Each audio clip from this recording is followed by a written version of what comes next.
are you feeling today?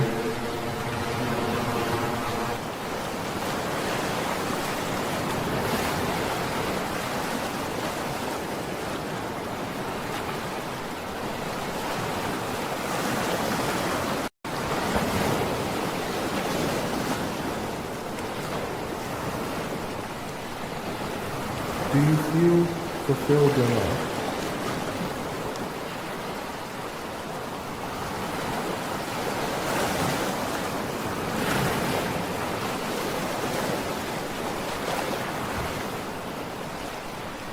The show will begin in 4 minutes. Are you ready?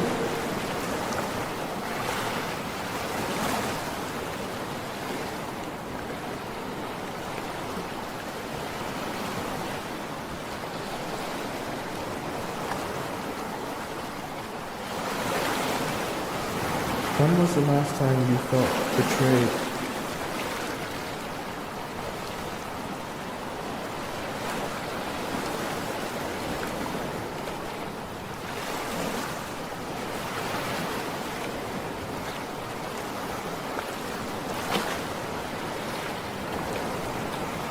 When was the last time you felt loved?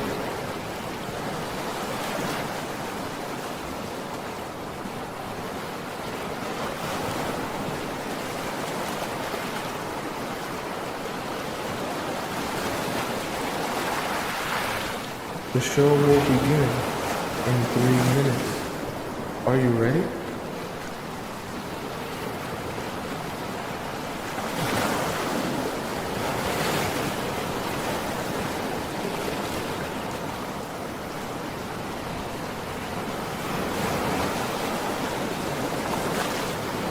What did it feel like to be in love?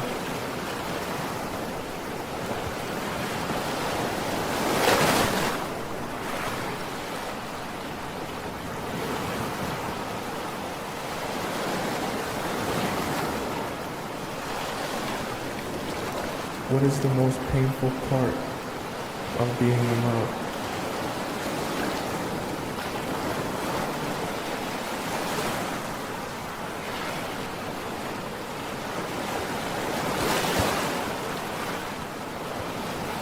The show will begin in 2 minutes.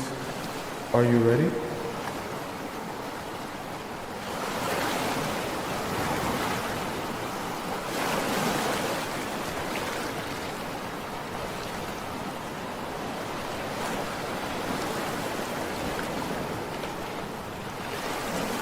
Are you ready to be transformed?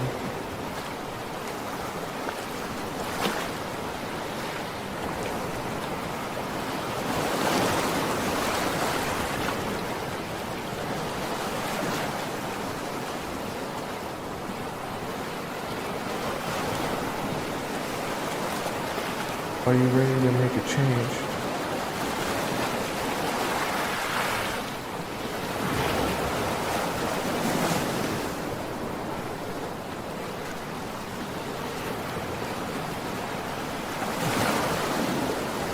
The show will begin in 1 minute.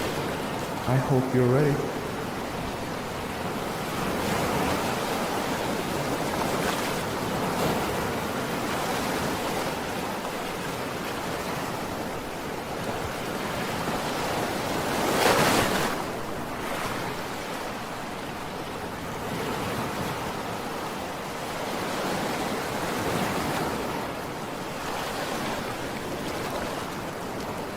The show will begin in exactly 30 seconds.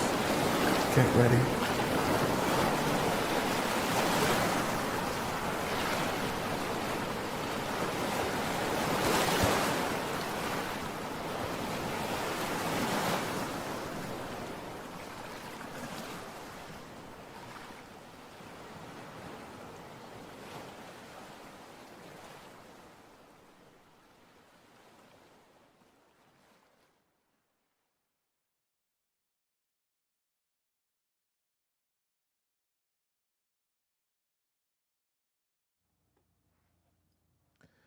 What if I told you that a lot of what you think you know about men is actually wrong?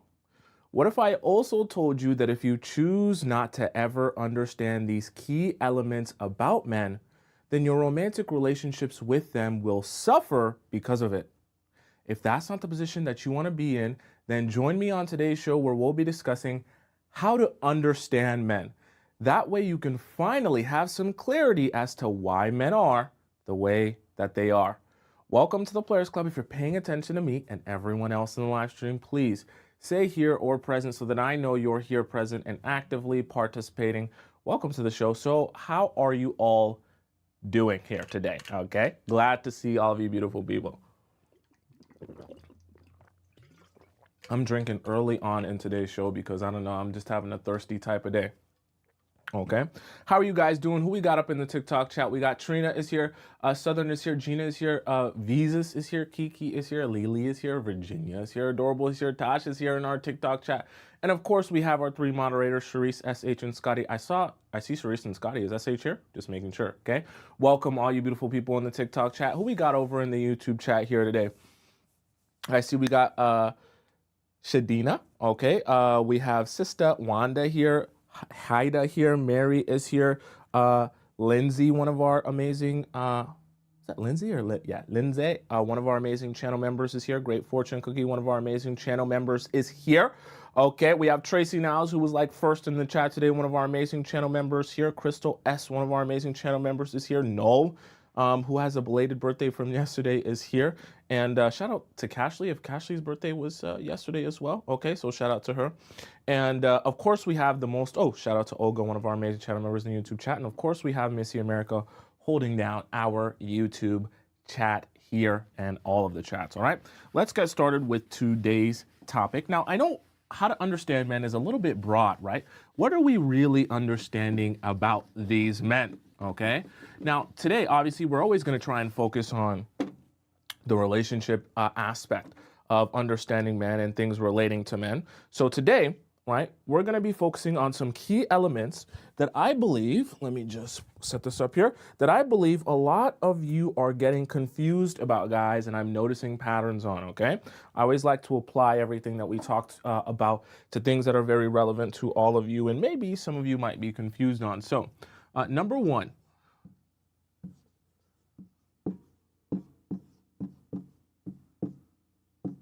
I wanted to fit this all in one. It's okay.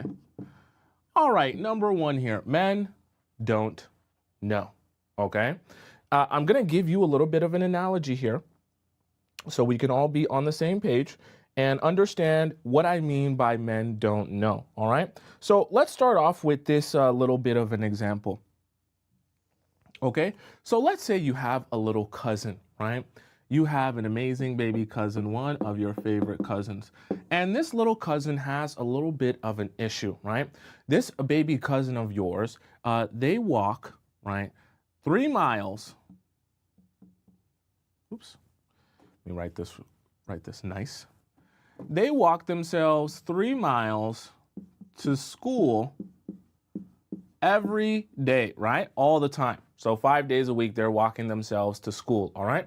Now, because they walk to school, let's just say for the sake of example, in this example, this trip to school, they don't have a lot of money in this house because there's a whole lot of kids, is actually making his shoes very ripped. So now he has ripped shoes because of the fact that he walks 3 miles to school every single day, okay? Let's just say a long walk, right? So 3 miles is, how many miles is 3 miles, chat?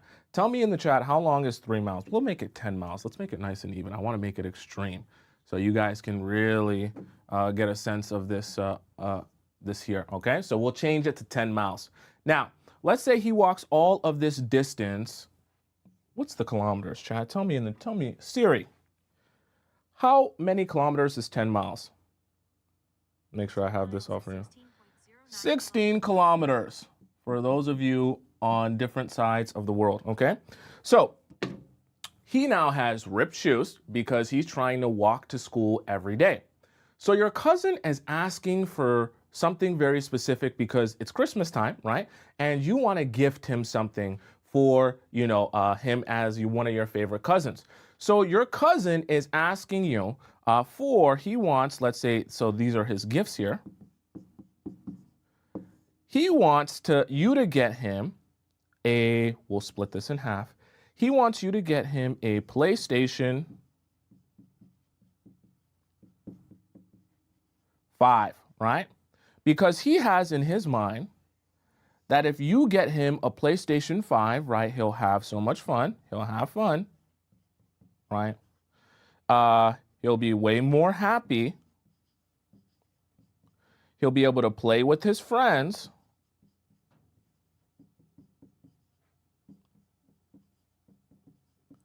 And overall, his life will just be better because he has this PlayStation 5. He'll just feel better. He'll have a better quality of life. Now, you as an adult, you're acknowledging that this is your favorite cousin, and you want to give your favorite cousin what your favorite cousin wants to make your favorite cousin very happy. But you realize that based on his situation, the fact that he walks 10 miles to school and the fact that his shoes are ripped, and we can also add in here, right, he complains about his feet, all right? And let's just say because his shoes are ripped and because they're uneven and they're worn out, he's always complaining about foot pain because of having to walk all this way to school and being very uncomfortable walking in those worn out shoes. But he doesn't want shoes for his Christmas present. He's begging you, his favorite older cousin, for a PlayStation 5 because he knows you're ballin'. He knows you date rich men, so you're ballin'. You can ask your baller rich boyfriend for a PlayStation 5. He'll give it to you. You can give it to your little cousin. But here's the thing. Even though your little cousin is telling you how happy this PlayStation 5 would make him, you decide that the best thing to gift him is shoes because he'll be more comfortable when walking to school, right? He'll have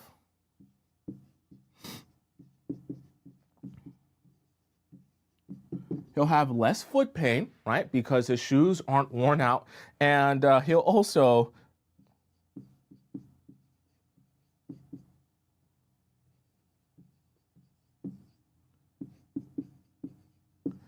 won't get made fun of because now he's not walking around with shoes with rips on him and all worn out that the other kids at the school are making fun of him and calling him homeless, okay?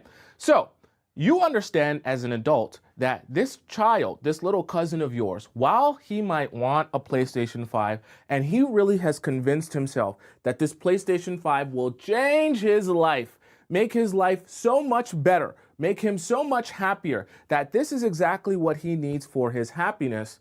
You know, as an adult, that what he really needs for his happiness is better shoes. Because when he's able to walk to school in better shoes, he'll be more happy because the things that he has to deal with, right, will be easier because he has to walk to school one way or another. And he also won't feel bad about himself or bad about his self-esteem because the other kids are bullying him or making fun of him for wearing worn down shoes. So I say all that to say, to connect it to your men that you're dating. Men also don't know what they really want in a relationship. And a lot of times what men will ask you for is they will ask you for the thing that makes their life easiest or most convenient. So what I want you to understand about men is when they ask you for things, literally have it in your mind that this man doesn't really know what he wants because he doesn't know what he actually responds to. Okay? And I know that that sounds very silly because why wouldn't a grown man be able to ask for what he actually wants by knowing what he actually needs? See, men are able to articulate to you what you should do as it relates to making his life easier or better. But a lot of times they don't always respond positively, mean give you the treatment that you want or the appreciation that you want or the attention that you want for making their life so much more easier, okay? So I'll give you a perfect example of that. Guys will say things like, oh, I want you to spam me and message me all the time, right? I don't mind if you're a little bit crazy. Sometimes I think crazy girls are more attractive. They're sexier, they're hotter. You feel free to call me at any time of the night. Feel free to message me or spam me, message me 3 times, double text me, triple text me if I don't answer you, right? And they'll say these type of things to say, oh, I would just rather know that you like me and know how you feel about me. I don't want to play all of these other games that these kids are playing. You're watching the Players Club? Stop watching that. Just be yourself. Tell me how you really feel. Tell me what you're really about so we can all be clear on that. But the problem is when you give them exactly that, they don't actually know how they respond to that. Because when you give them exactly that, what ends up happening is they say, oh, now that you're telling me exactly how you feel, now that you're spamming me with messages, now that you're acting crazy, I'm not going to respond to that by giving you what you want, by being a good man for you, showing up for you, being consistent with you. In my response to you doing all that, I'm going to say, perfect. I'll sit back, relax, and I'll continue to allow you to chase me and continue to allow you to act crazy and message me 3, 4, 5 times in a row, and I'm never going to change my behavior. So then you ask the question, well, why did you ask me to do something for you that when I do the thing for you, you don't even give me what I want? And that's exactly what I want you to understand about men. So when they ask you for certain things, and this is where you have to get good at it, you have to understand the difference between him asking for something that actually benefits him in life, right? Versus asking you for something that will make his life easier, but he won't actually respond positively to, okay? So a lot of times men will ask of certain things, and you just have to have in your mind, I'm going to say okay, as if I'm hearing him to validate his feelings and not make him feel like he's not being seen or heard. But I know exactly how I'm going to go about this and exactly how I'm going to actually do this. So the next time a guy tells you, hey, I don't mind if you message me 3, 4, 5 times in a row. I don't mind if you act crazy on me or freak out on me if, I don't talk to you or don't message you back. I don't mind if you, call me out and tell me how you feel about me and confess your love for me, right? I would appreciate that. You just have in your mind, okay there, yeah, Jimmy, yeah, Tommy, right? Nice to know that that's what you want, but I'm not doing that. You don't have to shout it out loud. You don't have to make a big scene about it. You don't even have to say, I was watching Tomisin in the Players Club and he told me that's absolutely wrong, because you don't actually want that. You just say, okay, you stay in your feminine, and then when it comes time to actually make the decision, you understand I'm not spamming you with texts. Okay, I'm not confessing my feelings for you. I'm not going overboard and acting crazy, because I know when I do that for you, you're not going to respond to that. All right. So part of understanding men is understanding that when they ask for things, a lot of times that's not even actually what they want. But the men don't understand that they don't even know what they want, and they don't know how to articulate what they actually respond to, because it just wouldn't make sense for them to articulate that, because that consists of making their life harder or making it not so easy to date you. And so they never end up telling you to do those things for them or asking for those things. So just understand that when men are asking certain things of you, that certain things that they ask of you is not what they respond to, and that's okay. Because men a lot of times don't know what they actually want. You come to the Players Club to learn from me, and maybe from some other people, to learn and understand what men actually respond to. Take that in as your information. Then when you go out into your dates and some of these men are telling you, spam me, message me 80 times, tell me how you feel, just be real with me, don't let me guess, don't play any games, just let that go in one ear and out the other. Because at the end of the day, what they actually respond to is what they actually respond to. And a lot of times these men don't even know what they actually respond to, okay? Does that make sense? Right? Chef said, why do men not know? And why can't they communicate that to you? The reason for that is because, think about this logic here. If men were actually going to communicate to you exactly what they respond to, right?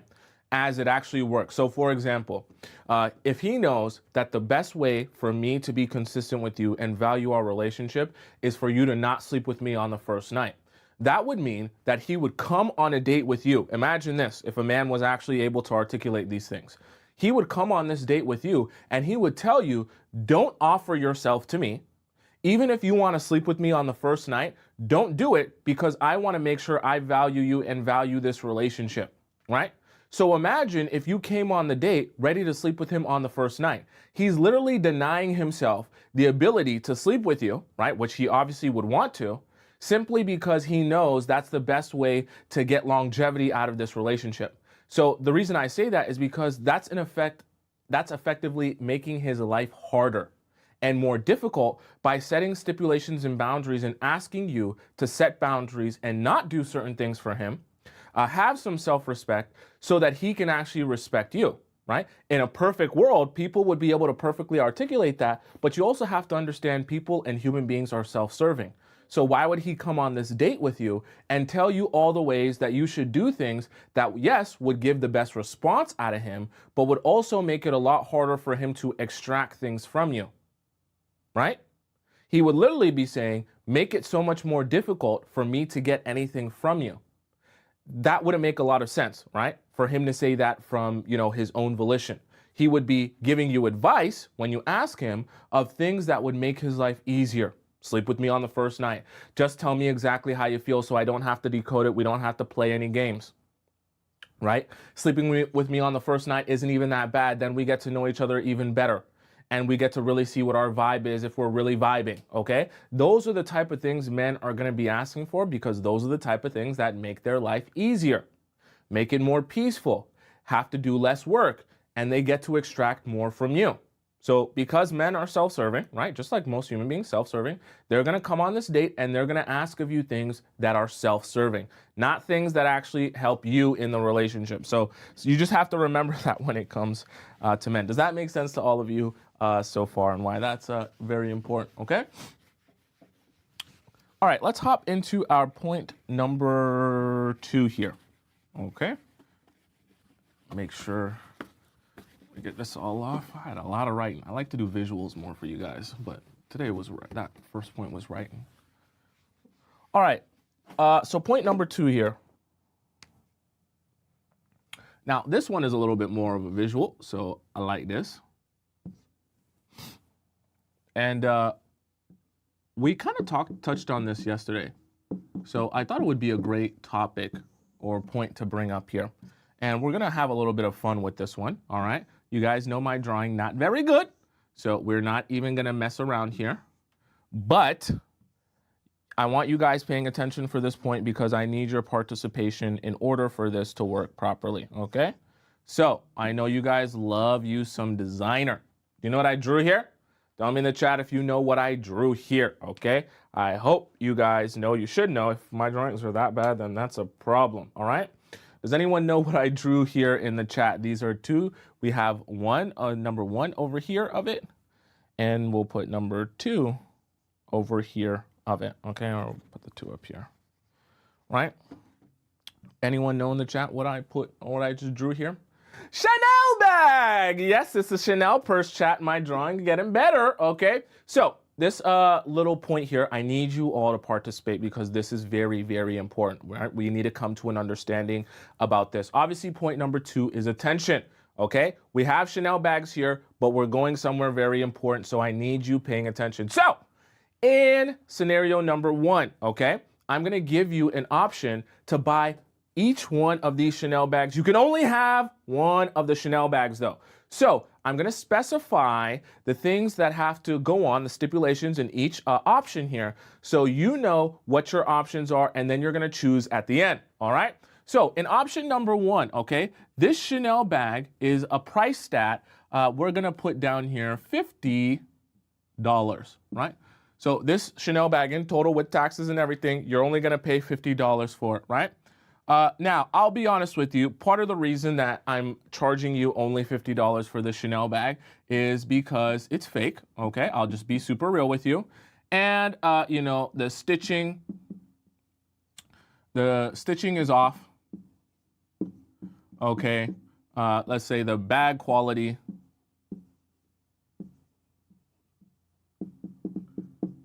is low, right? Or to very poor, okay? And let's even add in here the color. The color is off as well, all right? So scenario number 1, you can get you a Chanel bag with the 2 C's on the front, but it is gonna be a fake, I'll be real with you. and the stitching is going to be a little bit off from the actual one that it's supposed to be replicating, okay? And the bag quality overall, like the leather is low quality, okay? And the color of the bag is off from the color of the actual original that it's supposed to be replicating, okay? Now, in scenario number 2, this bag is priced at 5,000 USD, okay? And this bag is 100% real. Okay, and this bag is high quality. And most importantly, let's add this as well. As long as you take care of this bag number 2, this will last you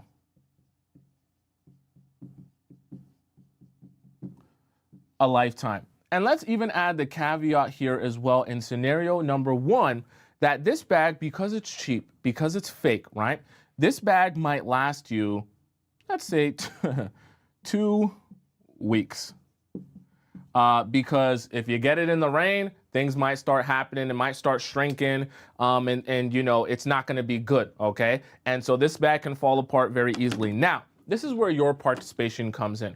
Now that I've given you these 2 different options in your Chanel bag, okay, for you to choose from, I want you to tell me, which one are you gonna choose? The choice is really yours. There's no right or wrong answer here.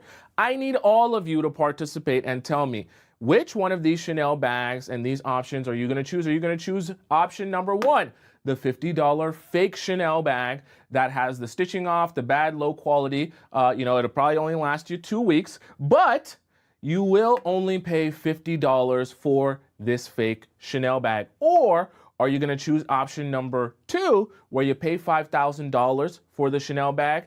It's 100% real, it's high quality, and everything is put together. And if you take care of it, it'll last you a lifetime. I need everyone to participate on which bag they are going to pick. There is no right or wrong answer. I'm just curious, okay? Maybe you like to save money, so you're going to go with the $50 one. Maybe you want the quality, so you go with the $5,000 Chanel bag, okay? Everyone's gonna answer, okay? So I see a lot of people saying too, Rosemary says number 1 is wasted money. Interesting.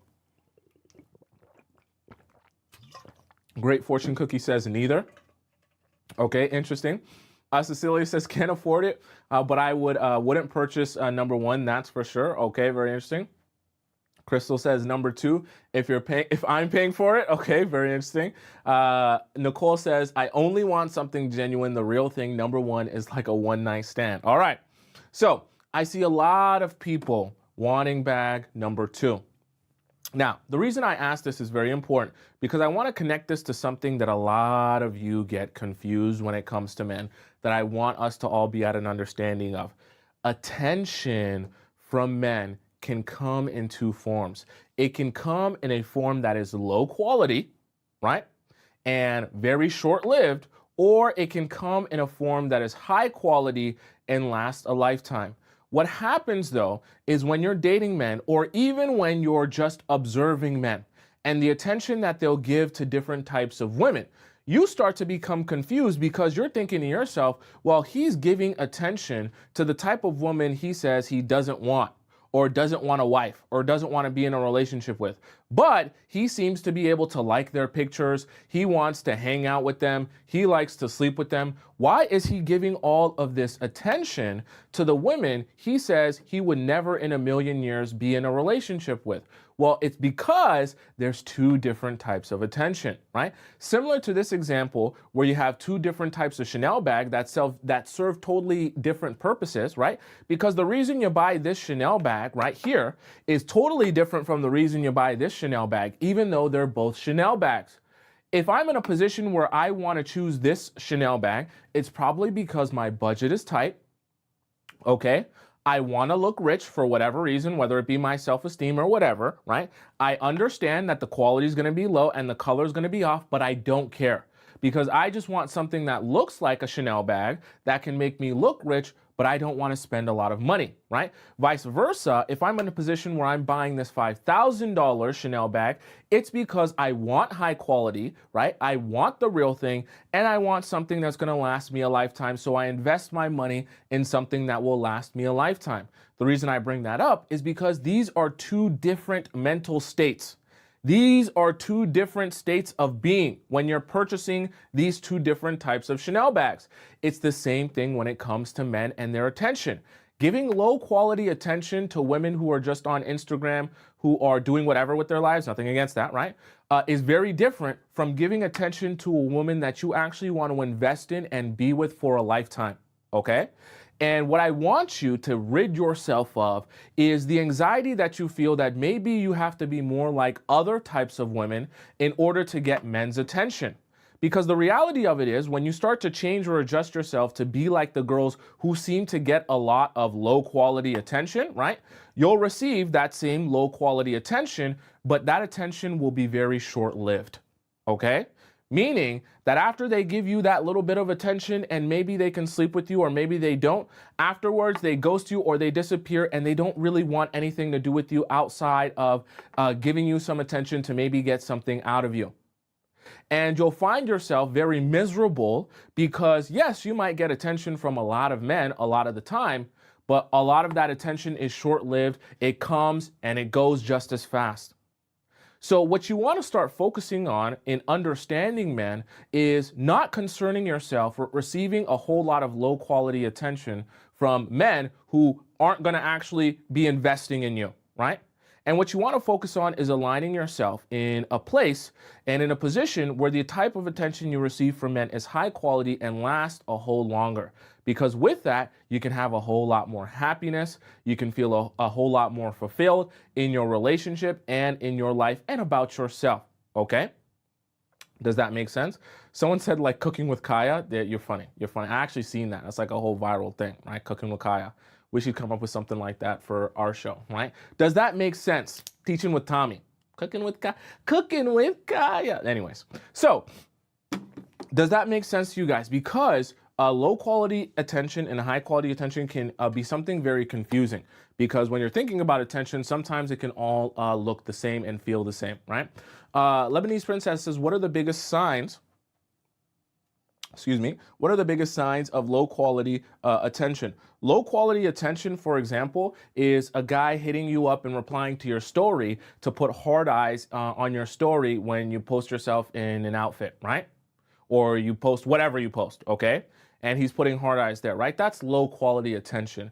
Not that that necessarily is bad if you're ever getting that, but what I want you to understand is there's a difference between that type of attention and the attention that a guy will give you when he comes up to you and he says, oh, I want to take you out on a date. And he actually follows through with taking you out on a date, right? Those are two different types of attention and they mean two totally different things, right? I can put hard eyes under any girl's pics that I see on Instagram.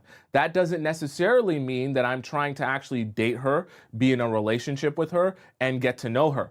It could mean I would love to smash if I could, but it doesn't necessarily mean I want to invest truthfully in that woman, okay?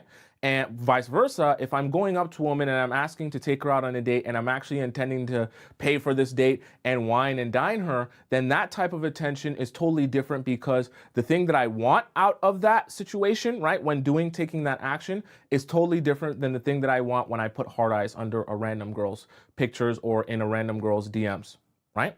Does that make sense? I hope that does. All right, let's hop into point number 3, all right?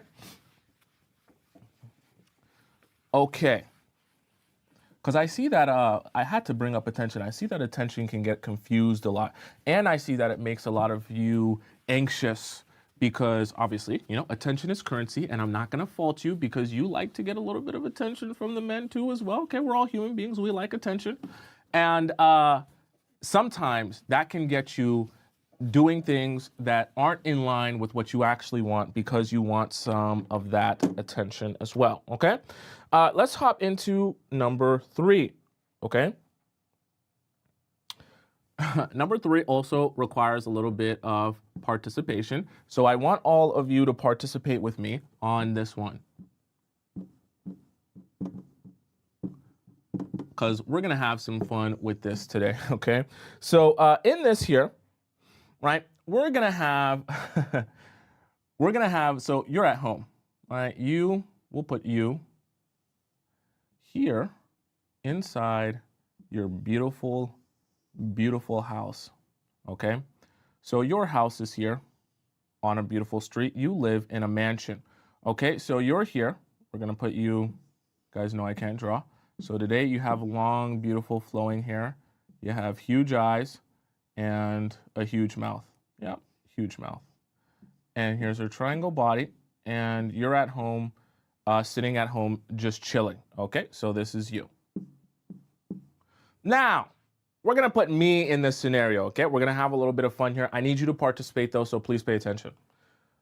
All right, so we're gonna have me here. My head's huge because my brain is huge, all right? Don't worry about all of those type of things.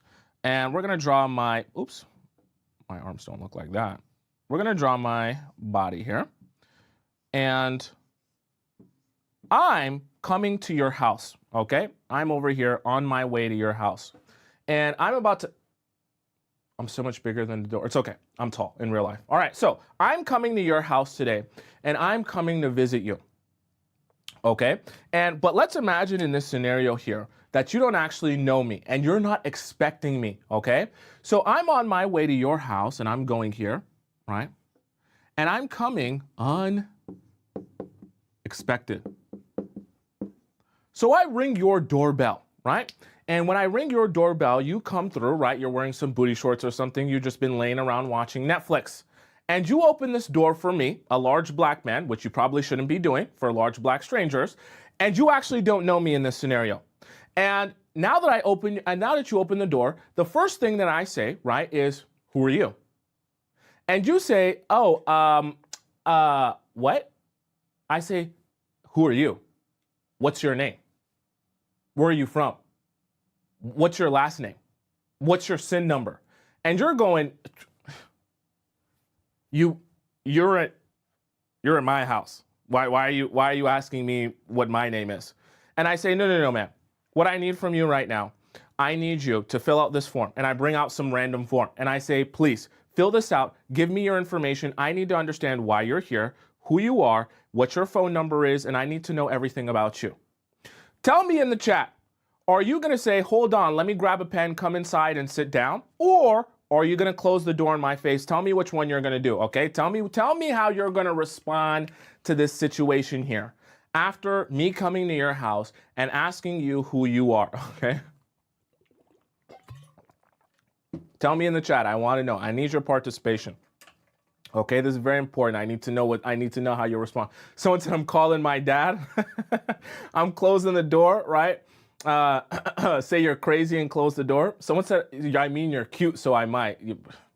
See chat. This is where we're not doing this again, okay? You don't let strangers in, all right? Don't be letting me in because I look good. That's not how we're supposed to do this, all right?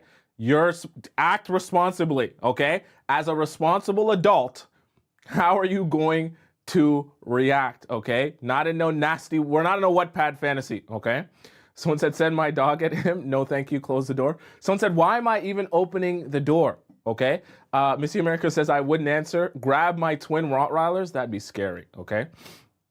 Does that make sense? All right, so the reason that I asked that question, right, in all seriousness, this is very important, is because it would be quite strange for me to come to your house and begin making demands of you to tell me who you are, what you're about, and why you're here. This is your house. I came to your house. Why would I come to your house and ask you who you are? If I come to your house unexpectedly, you should be the one asking me who I am. And when you ask me who I am, I should be letting you know information about myself for you to continue opening your door to me. Because I'm not owed being at your house and you entertaining a conversation with me, especially because I came to your house. So how does this relate to you and your relationships, and specifically this point in communication? See, this is the thing that I want you to understand about men and communication with them. Yes, communication in itself is good. Talking about your feelings and what you want with men or anyone is great and amazing, and I want you to do that.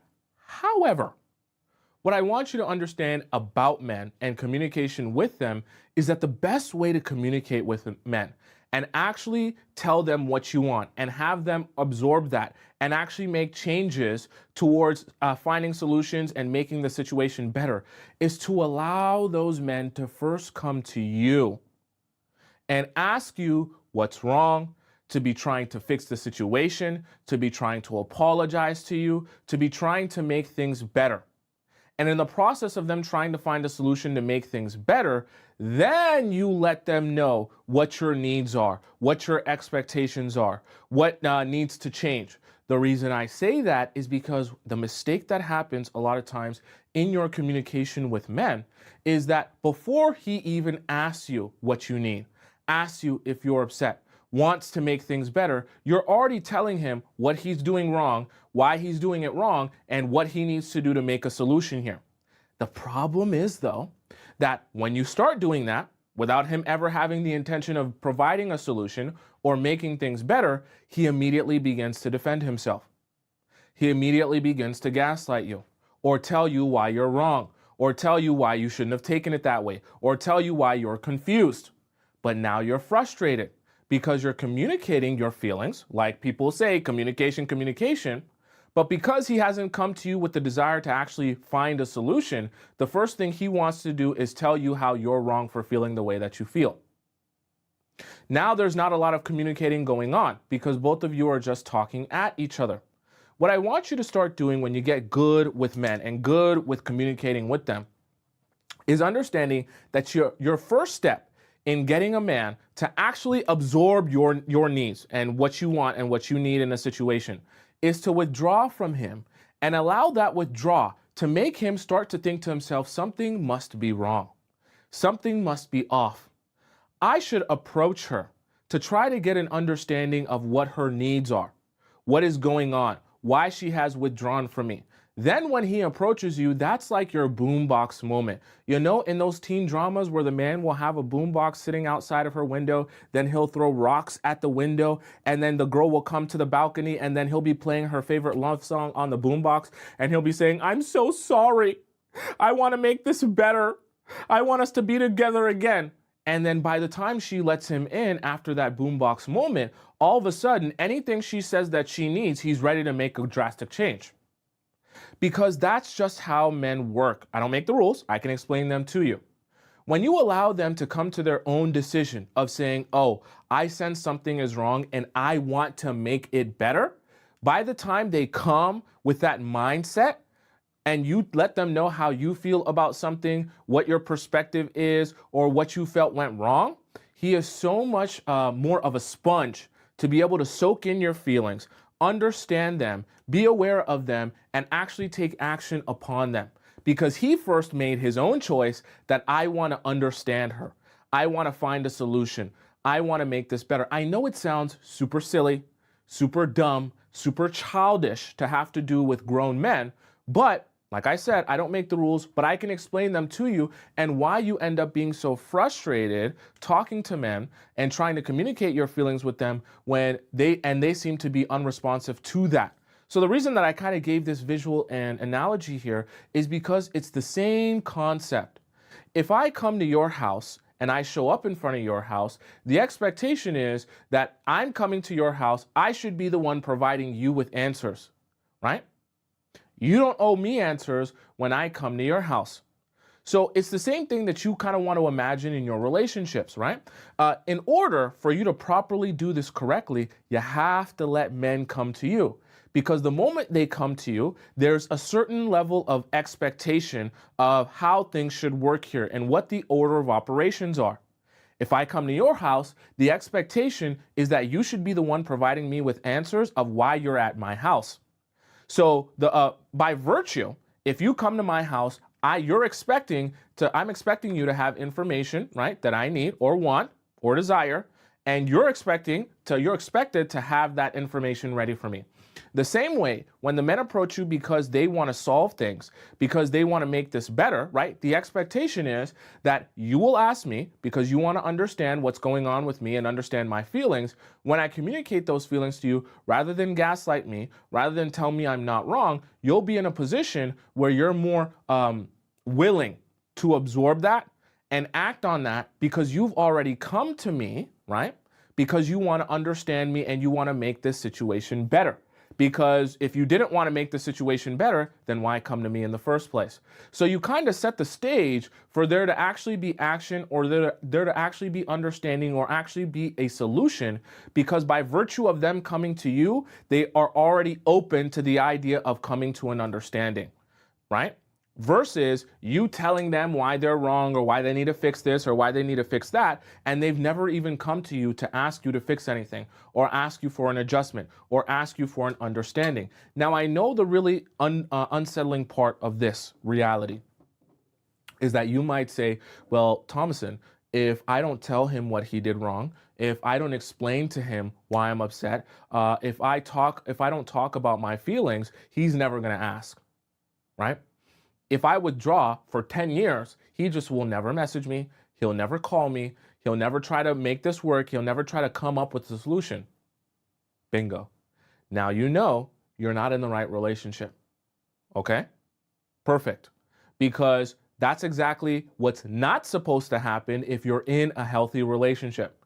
Your man should be of the highest concern of your happiness, right? Your happiness should be on the top of his priority list.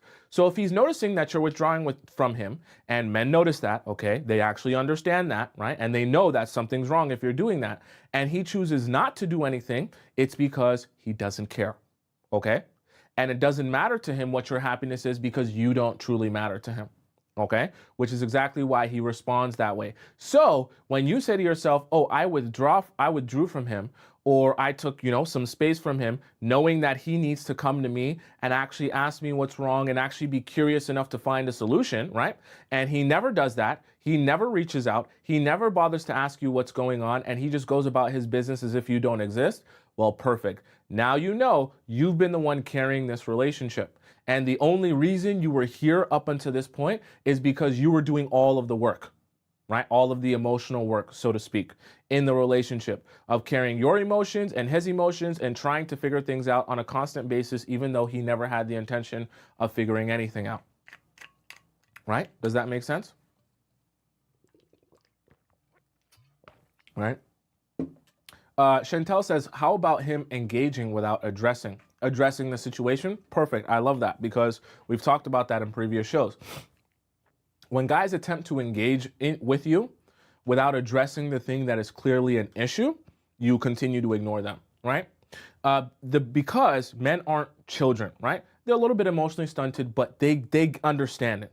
They know when they've done something wrong, and they also know when they're avoiding addressing the thing that has been done wrong. So if you allow them to just come back in as if nothing has happened, that strategy they'll realize works, and they'll just continue to utilize that strategy, okay? So for example, some guys will notice that they did something wrong to you, and rather than addressing it, they'll know they're gonna see you at a party later that week, so they won't address it, and then when they see you at the party, they'll just come up to you and be like, yo, so you still think you too good for me now, right? Or what some other guys will do is they notice that something's wrong and you're withdrawing from them. Rather than address it, they'll come up with a magical emergency, and they'll tell you how this magical emergency, oh my God, you'll never guess it. I literally got in a car accident last week, or I think I broke my leg, or I sprained my ankle. I'm in the hospital, or I can barely think right now. I'm going through so much stress. I think I'm having a meltdown. They always come up with some magical emergency that requires your immediate attention to reel you back in. Then when you get reeled back in, it's an easy way to just continue on the conversation, continue on the relationship from there, okay? And they like to guilt trip you into feeling like a bad person if you don't tend to their every need in that specific emergency, because that means that you don't really care about them or their well-being, okay? That's another strategy that guys will use to not address the actual problem, so that they can just get you back into their life without ever having to address the thing that's important, okay? All of those things, right? You always ignore them. No matter what, you ignore it until he comes up with the courage to be able to address the problem and have the intention of addressing the problem without you pulling teeth. That's the only time you respond to him and actually give him some energy. Anything outside of that, you don't do it, okay? We talk a lot about everything on this show. So if you've been part of the Players Club for long enough, you start to learn all the tricks, okay? All the damn tricks. So communication, another one of the things you have to understand about men. Let them come to you, okay? By the way, chat, we're getting closer and closer and closer to the last one.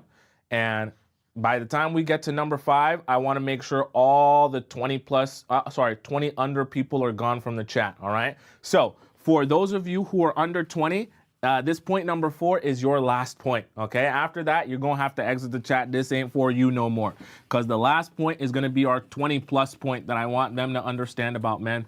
But for that's only for those of you who are under 20 years old. Okay. I just want to make sure I'm not co-signing any under 20 years old watching point number 5. Okay. So I just want us to all be clear. Number 4. All right. Well, I want to write that right. Okay. Also, this is a participation type of show today. I like this. This is another participation one. So I need you paying attention because I need to get your opinion, because your opinion is very important for the show. Okay. So we're going to have 2 different scenarios. So obviously point number 4 is about narratives. Now I want to explain this to you in an example. So I need your participation in order for this example to work. Okay. So we're going to have 2 sets of movies. All right. And let me draw this so I have space to write here. In these 2 sets of movies, I'm going to kind of describe to you, right? So this is movie 1. Movie 1. And we're going to have in movie 1, right, these 2 different movies that I'm going to describe to you here. I want us to decide which one we're going to go see. Okay. So you have movie 2 here. Now, let's say in movie 1, people are saying it's way too long. Okay. People are also saying acting is bad. People are also saying it's very confusing. Okay. People are also saying that when you go watch the movie, okay, let's just say for the sake of argument, it will really, the audio mix is off. All right. So that's movie number 1. Now we have movie number 2 here. People say acting amazing, right? They also say, right, plot 10 out of 10, okay? They also say twists and turns throughout the whole movie. They also say, let's just say for the sake of example, really thought provoking. I'm talking like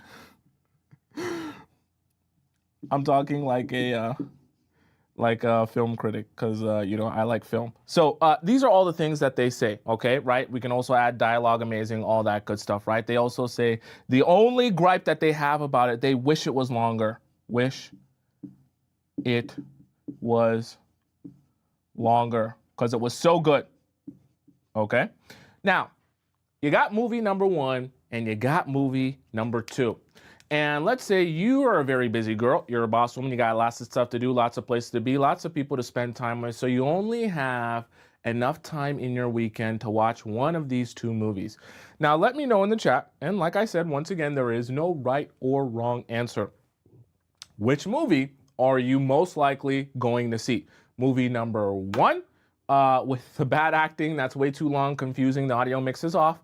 Or are you going to go see movie number 2, in which people are telling you the acting is amazing, the plot's 10 out of 10, there's twists and turns, it's thought-provoking, and the only thing people would say, they wish it was longer, okay? Tell me in the chat. I need all of you guys to participate, because this doesn't work if everyone doesn't participate, so that we can understand which movie are you more likely to see. Cherie says number 2, because I don't have a great attention span. You sit here and you watch me for 2 hours. That's a good attention span, I would think. Okay, unless I'm just that interesting. Someone said like a Tomisin show. I wish it was longer. So the reason I asked that, I see a lot of you saying movie number 2. The reason I asked that question is because there's a clear reason why everyone is saying movie number two. It's not an accident, right? See, you're basing your desire to see this movie, right, on what you hear other people saying about this movie. Remember, you haven't actually seen either of these movies, right?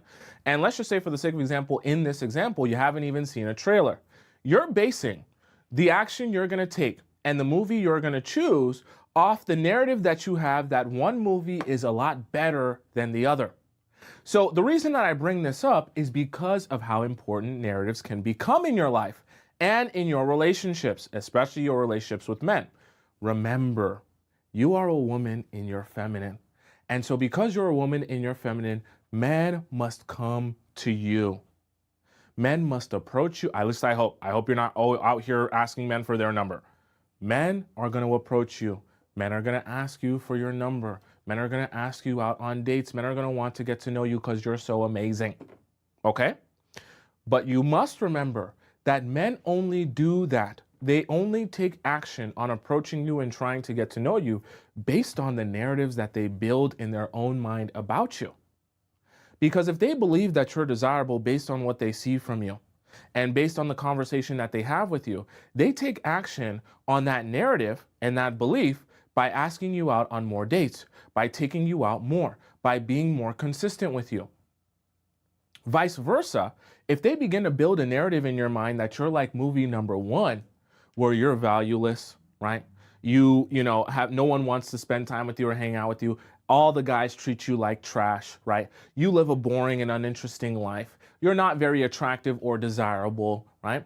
All of these things is building a narrative in his mind. And then that narrative is what he chooses to act on or not act on in the relationship. Because when the men build a narrative that you're very desirable and very valuable, they treat you as such. And they approach you as such, and they take action on you as such. Vice versa, when they believe you're not valuable, or they believe, you're available to everyone, or they believe that no one really want you, they treat you as such, right? The same way in this scenario, the narrative of how good or how bad the movie was actually made you take action on it without even actually knowing it, right? This is a narrative that you've built without ever seeing the movie. Theoretically, right? Even though you heard this from other people, you could go to movie number two and it could be trash. Theoretically also, you could go to movie number one and it could be amazing. You've never seen it. You haven't even seen a trailer. You don't know what it's about.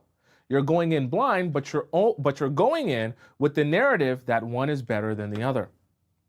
So I say that to say, when you're understanding men and you're building relationships with them, you can never let go of how important it is to stay consistent with the particular narrative that you want the guy that you're romantically involved with to have of you. Which is exactly why we talk in the Players Club about how to present yourself the right way, about that type of things men are looking for and looking at when they're thinking about getting a wife, right? When they're thinking about being in a long-term relationship, because we want to make sure at all times, regardless of what he's looking for, whether he's looking for a hoe to sleep with in one night or whether he's looking for a real wife, regardless of what he's looking for, we want to make sure that you paint a very particular picture of yourself in everything that you say, in the way that you approach life, in the things that you do, and the way that you respond to him. Because we want to paint a very, very specific narrative about yourself. Because based on that narrative, those men will act on that narrative that you're a wife and you're someone who has self-respect and value. They will act on that narrative accordingly. Vice versa, if you make the mistake of presenting yourself the wrong way by going crazy on them, texting them 24/7, trying to be as available as possible to them, right? All of these other things, you will present yourself as this bad movie. And you'll create this narrative that you're like a bad movie. And then what's going to happen is they're going to say, oh, actually, this is not the girl I want to chase after. This is not the girl I want to pursue. This is not the girl that I'm going to try and invest my time and energy into. But this can be a mistake that easily happens because you're so fixated on how you feel in the moment that you don't understand that the narrative you're building in that man's mind. Okay, so what I want to try and help you with is stepping outside of yourself and realizing how is this action building this particular narrative, right? Is this action that I'm doing right now actually building the opposite narrative that I want to be building of myself? Because when I meet guys, it's not about just me understanding me and who I am, right? That's great. You also have to understand that the men are only meeting you and having an understanding of you of what they see from you. So it's very important that you're always making sure and being cognizant of how are you representing yourself. And not just, how you come to the date, but how do you respond to him? How do you talk to him? How do you talk about yourself? How do you talk about your own life? How do you allow other people in your life to treat you? What does he see or not see of how your friends treat you or go about your relationships? How your coworkers or family treats you and goes about their relationship with you, right? All of these things he's observing to build his own narrative of you. And based on that narrative, he will either take action or he may not take a lot of action. So understanding that is very important about understanding men, okay? Does that make sense? All right, let's hop into our point number 5. Now I'm going to give you guys a second here because our point number 5, like I said, for those of you that are under 20 years old, please exit the chat because this is not a point for you. And I don't want to be responsible. I don't want you guys to say, so I was on TikTok today and I seen this guy on a whiteboard, Dad, and he was talking about blank, blank, blank. Is this, please, I don't want to be involved in that. If you're under 20 years old, please exit the chat now. None of this applies to you. Your dad can talk to you about this. It's not going to be me, all right? But for those of you who are over 20, it's okay. This point is actually pretty important for you, all right, and relevant to you. All right, so I'll give you guys a moment while I get set up for point number 5. But please, under 20 years old, you're gone from the chat, all right? Please, I wish I could have some sort of rule to like way to make this make it so that you guys get kicked out who are under 20. All right. Hope you're gone. Okay. All right. So what I want us to understand about point number 5, which is fantasies, obviously, is they play a large role in relationships, okay? And when we're talking about romantic relationships that you're going to be building with men, right? Obviously, we want to make sure that your perception is taken care of and all that good stuff. But obviously, in any romantic relationship, eventually when you get married, eventually when you're together, there are other elements to the relationship, especially when it comes to maintaining it, that also require a lot of attention, okay? So the reason I kind of want to bring this up, I'll give you us a visual first to understand it, and then we'll kind of discuss how it works, why it works, and what I think you need to take from this, okay? So let's imagine a scenario in which you're on a blind date. So you're here. Let's say, for the sake of example, you here. And you go on this blind date with this man here, right? So you got a random man here. And this random man, let's even draw you guys up here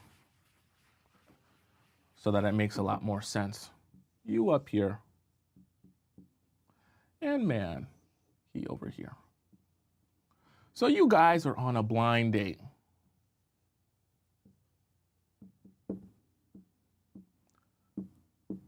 And let's say on this blind date, right? Let's just say your friend set you up.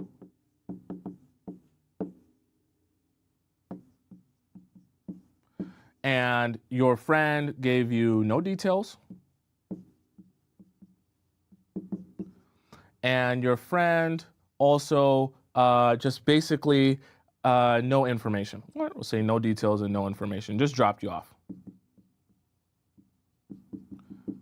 Now, let's imagine for this guy, for whatever reason, he received a total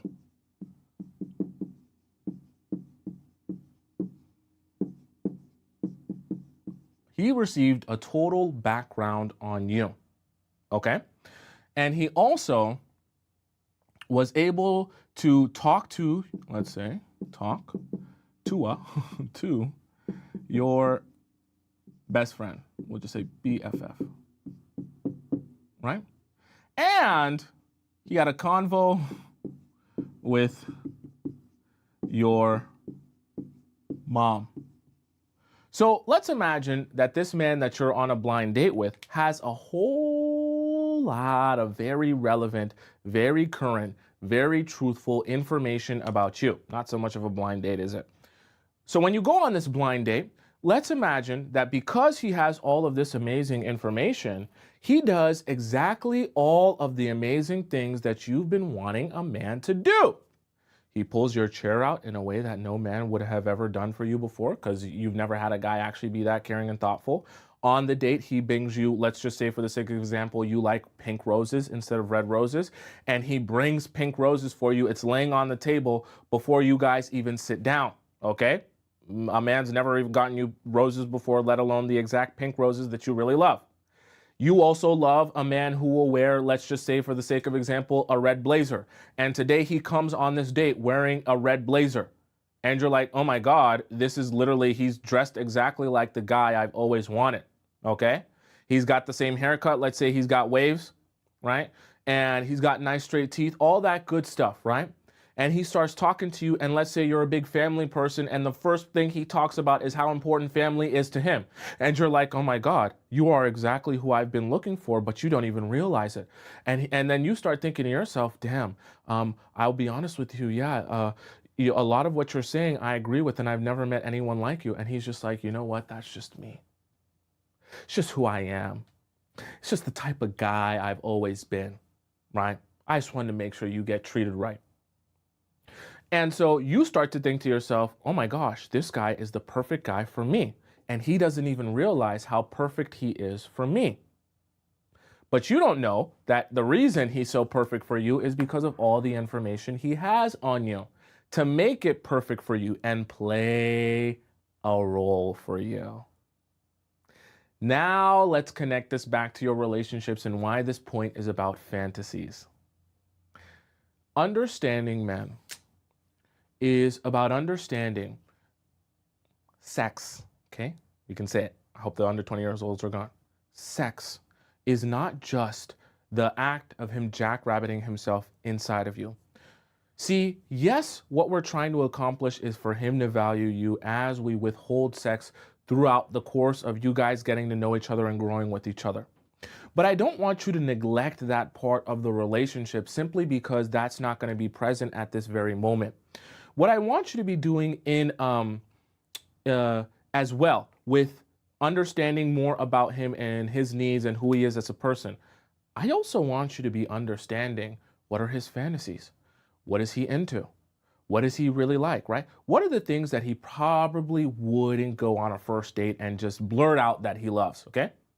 For some guys, it's for every guy, I should say, it's a little bit different. Some guys might really love feet, okay? Some guys might like, different types of role plays. Some guys might like whatever it is, might like the thrill of doing stuff in public, whatever their thing is. What I want you to start doing is getting curious enough to gather information about that.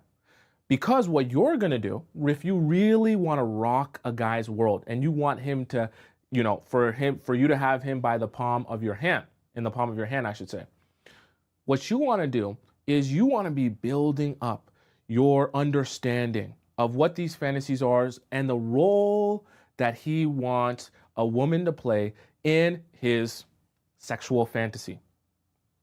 Because what's going to happen is by the time you finally do sleep with him, we want you to be able to utilize this information to make him feel like you are actually exactly who he's been looking for. Now, let me be very clear. You don't have to do anything that you're uncomfortable with, okay? You don't have to actually pretend that you're enjoying something that you don't actually enjoy. But what you can do is find a happy medium between things that you're comfortable with and would enjoy doing, with an understanding that these specific things, that if you do that for him, he knows and you know that a lot of women wouldn't be going this deep, right? And you reach a level of depth, right, and substance in even the act of you guys sleeping together, because you're doing more things than just the act of sleeping together. You're pinpointing exactly what role do you want me to play in your life as it relates to your fantasies, Okay? I know this sounds a little bit abstract if some of you have never dug that deep with another human being before, but I promise you, when you start getting curious about this and digging this deep, you'll realize that the experience of sleeping with someone is so much more than just them jackrabbiting themselves inside of you. And when you can get deeper in that, you'll uncover a lot of things and you'll actually make him more hooked towards you. Because it's similar to this situation here, where with all of this information, this guy that you were on a blind date with can actually play the role of the perfect person for you. And so by the time you actually are ready and comfortable with sleeping with him because it actually is the right time, you can even take it a step further by rocking his world and really cementing that you are the perfect human being for him. And make yourself feel that much more irreplaceable to him, despite him already being able to sleep with you. The reason I say this is for the older people, I don't want to be teaching this to young people who shouldn't even be thinking about this stuff. And I also don't want the younger people to get confused, because if you're not at the point where you're actually in the romantic relationship and he actually calls himself your boyfriend and has commitment to you in some way, shape, or form, this isn't something you should be worried yet about cultivating. This is for those of you to have in your mind that when I do find my serious partner, I'm going to make sure to also cultivate this part of our relationship, because this is a very important part to maintaining the relationship, right? We don't want sleeping with you to be the pinnacle that when he sleeps with you, it's like, okay, well, finally I did the thing, but there's nothing more to it than just doing the thing. We want this process of him finally sleeping with you to be like the fireworks session that he's like, oh my God, I've been missing this my entire life, and this is exactly what I've been needing. Okay? Does that make sense? Zarina says, what if he says about a 3? I don't even know if I can say that. 3 people, okay? Having fun with 3 people at once, okay? Like I said earlier, this isn't about, I should erase this so that new people don't come and see this. Like I said before, this isn't about doing things that you're uncomfortable with, okay? Or doing things that you would never do in a million years.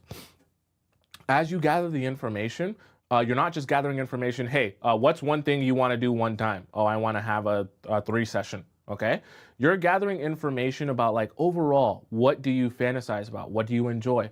What have you tried? What have you not tried? What have you been into? What have you been wanting to try? Okay, and understanding this, you're digging deeper into the psyche, right? Then once you understand the what, you also want to understand the why, right? Okay, if you want to have, be with 3 people at once, what's the reason? Like, why is that hot to you? Why do you fantasize about that? Why is that interesting to you? Okay. A lot of times when you ask the question of why, you'll discover a lot of things that you just start to connect, right? And as you learn the whole human being more and you learn the fantasies, you'll realize that they're actually all kind of connected. They're connected with experiences, they're connected with personality traits, and you'll start to connect a lot about that person. All of that information is great for you, because now you can start to figure out, how do I specifically play the role that is most attractive to you in even our sexual life? I'm trying to think of another way to say it, but even in our sexual life, so that by the time we actually do get to that place in our relationship, I can really make sure that I'm rocking your world and taking this to another level where you just feel like, damn, I don't know if I'm going to be able to find someone else like you. That way, you never have to say you're irreplaceable. They actually know in their own mind you're pretty irreplaceable. Are you following what I'm saying? Okay, this is great to do in your relationships, and obviously, hopefully, this guy is doing this for you as well and curious about your pleasure as well, because we want both of you to be satisfied. Does that make sense to those of you so far? If you guys have any questions about this, you can ask it, and if you guys have any questions about any of the other 5 that we discussed, you can ask it as well. I know number 5 is quite confusing for some of you. For some of you, you might just get it right away, but very important part of understanding men, because this is part of, growing and cultivating the relationship and having a great one with them as well. Okay, I know that when we talk about stuff in the Players Club, we're always talking about how to avoid getting played. But if we're talking about relationships as a whole and maintaining them and having great ones, this is obviously a part of relationships and part of understanding men. But we want to take it a level deeper than just dirty talk of, oh, yeah, I can't wait to jackrabbit myself inside of you, okay? Like, relationships are much more than just that. And even sex is much more than just, I want to jackrabbit myself inside of you, okay? There's actually psychology to that part of your relationship as well, and intimacy. So we want to make sure that we cover that as well. Okay. Angel says, know the difference between girlfriend and wife problem solved. Yeah. I know that some of you, it's very clear to you when to apply this and when to not, but I still have to make sure that I say it and specify this is not for every situation. And this doesn't mean that's the first thing you should be focusing on when we're talking about guys, because I don't want some of you hearing this point and then thinking, oh, well, I got to make sure that I do this with the guy that I meet on the very first. That's not, okay. We got to make sure he's even having some sort of commitment to you before we even start exploring this part of the relationship. Okay. By the way, for those of you who have any personal questions for me about your relationship or your situationship, and you want to ask them to me, you want it answered by me, because I know this forum is kind of hard to get all your, say everything that you want to say. You can go ahead to my TikTok bio or the link in my description, click where it says private relationship advice, and then you can ask your question to me there by submitting it to me via text. And then I respond to you with a voice note, usually 8 to 10 minutes long, sometimes 15 minutes. And I send that back to you via your email, and it's all good. No one else sees it, okay? So for those of you who have a personal question for me. Quinn says, when is the right time to give him the cookie? It's never the right time to say goodbye. When you gotta go. Okay, there's never really a specific time to be giving stuff away to men. What I mean by that is as it relates to sleeping with them. If you have in your mind some sort of 90-day rule or 50-day rule or 5-month rule, you'll be so focused on how many days have passed, you won't be focused on the quality of those days. Because theoretically, you could date someone for 90 days and go on one date with them per month for 2 hours each. And then how much do you really know that person on those 3 dates? Not a lot. So just because 90 days has passed since you've known them doesn't necessarily mean that you actually know them any better, understand them any better, or know about their level of seriousness anymore. So the reason I say that is you have to be able to use discernment in your relationships to quantify, have we spent enough time together that I actually feel like I know you, like the real you, not the mask that you'll put on in the first couple of dates, okay? Newsflash, the first 2-3 weeks, you should never be sleeping with anyone, okay? No, not a chance and no chance, okay? Even the first month in general, you shouldn't be. But what I want to say is at a certain point, you have to start taking into account, how much time are we spending together? How much time are we seeing each other? How much do we actually know each other here?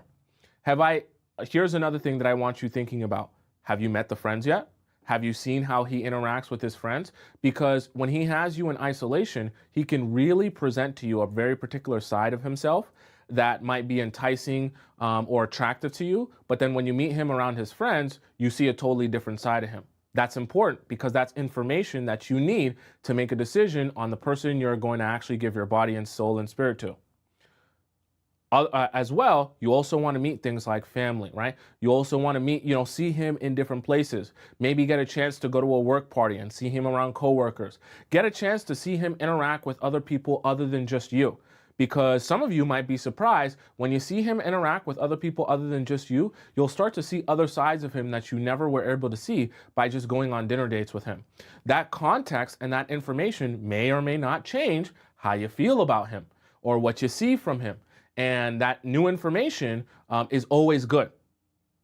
And you want to be gathering as much information as you possibly can before you make that big decision, because it should be taken as a big decision. You shouldn't just be thinking to yourself, let me sleep with him now before I get to know anything about him, because, that's the best time to do it because now I'm the most attracted to him. I know for some of you, because I talk to a lot of you, okay, and I help hundreds of you. I know for some of you, you're like, oh, but Tomisin, the more he talks, the less I like him. The more he talks, the drier I am. I'm the most wet when he doesn't say a word. I barely know him, and he doesn't make any mistakes or say anything wrong. Please, Tomisin, let me sleep with him before he talks his way out of it. No. If he's going to talk his way out of it, let him talk his way out of it. Okay? Don't make it easier for him, and don't try to close your eyes and close your ears so that you can continue to be attracted to him, right? If you learning more information about that guy makes him less attractive to you, then so be it, okay? And that's a good thing because then you can see him for who he really is and not give yourself to him. Don't be eyes closed, ears closed. I don't want to hear it. I don't want to see it. So hopefully I'll continue. No, don't do that. Please don't do that, okay? Because one way or another, you're going to learn. One way or another, you gonna learn, right? Someone said, what crazy girl is saying that? Trust me, We've had it on the show. Whenever I tell you guys, take your time, learn this about him, ask these questions, ask those questions. I hear a lot of you saying, "Oh, well, I didn't like his answer. His answer was this, and I didn't want to hear that." Or I don't want to hear him talk about his ex. A lot of you guys say stuff like that. I don't want to hear him talk about his ex. It's going to turn me off. I don't want to hear him talk about his past relationship. It's going to turn me off. I'm going to hear this, and I'm going to hear stuff that I don't want to hear. Yes, exactly. Because that's going to make him real. Okay? And once he starts being real, it stops becoming this fantasy that you can live in up until you sleep with him and realize it ain't no damn fantasy. Okay? Does that make sense? Someone says, "What? Who says that?" Trust me, people say that. I wouldn't say it if people didn't say it. Okay, I be in your minds. Quinn says, "My last man waited 6 months. He still called me with the H word. Called me the H word. Oh damn, that's crazy. Okay." Bella says, "The guys that only want one thing will leave. It's their loss, not yours." Precisely, and you got to see it as a win. If you can get to know a guy and realize that he's not for you before you actually sleep with him, that's always a win. Okay. Dom says, "I like listening to ex-girlfriend stories." You should. I think all of you should embrace the ex-girlfriend stories.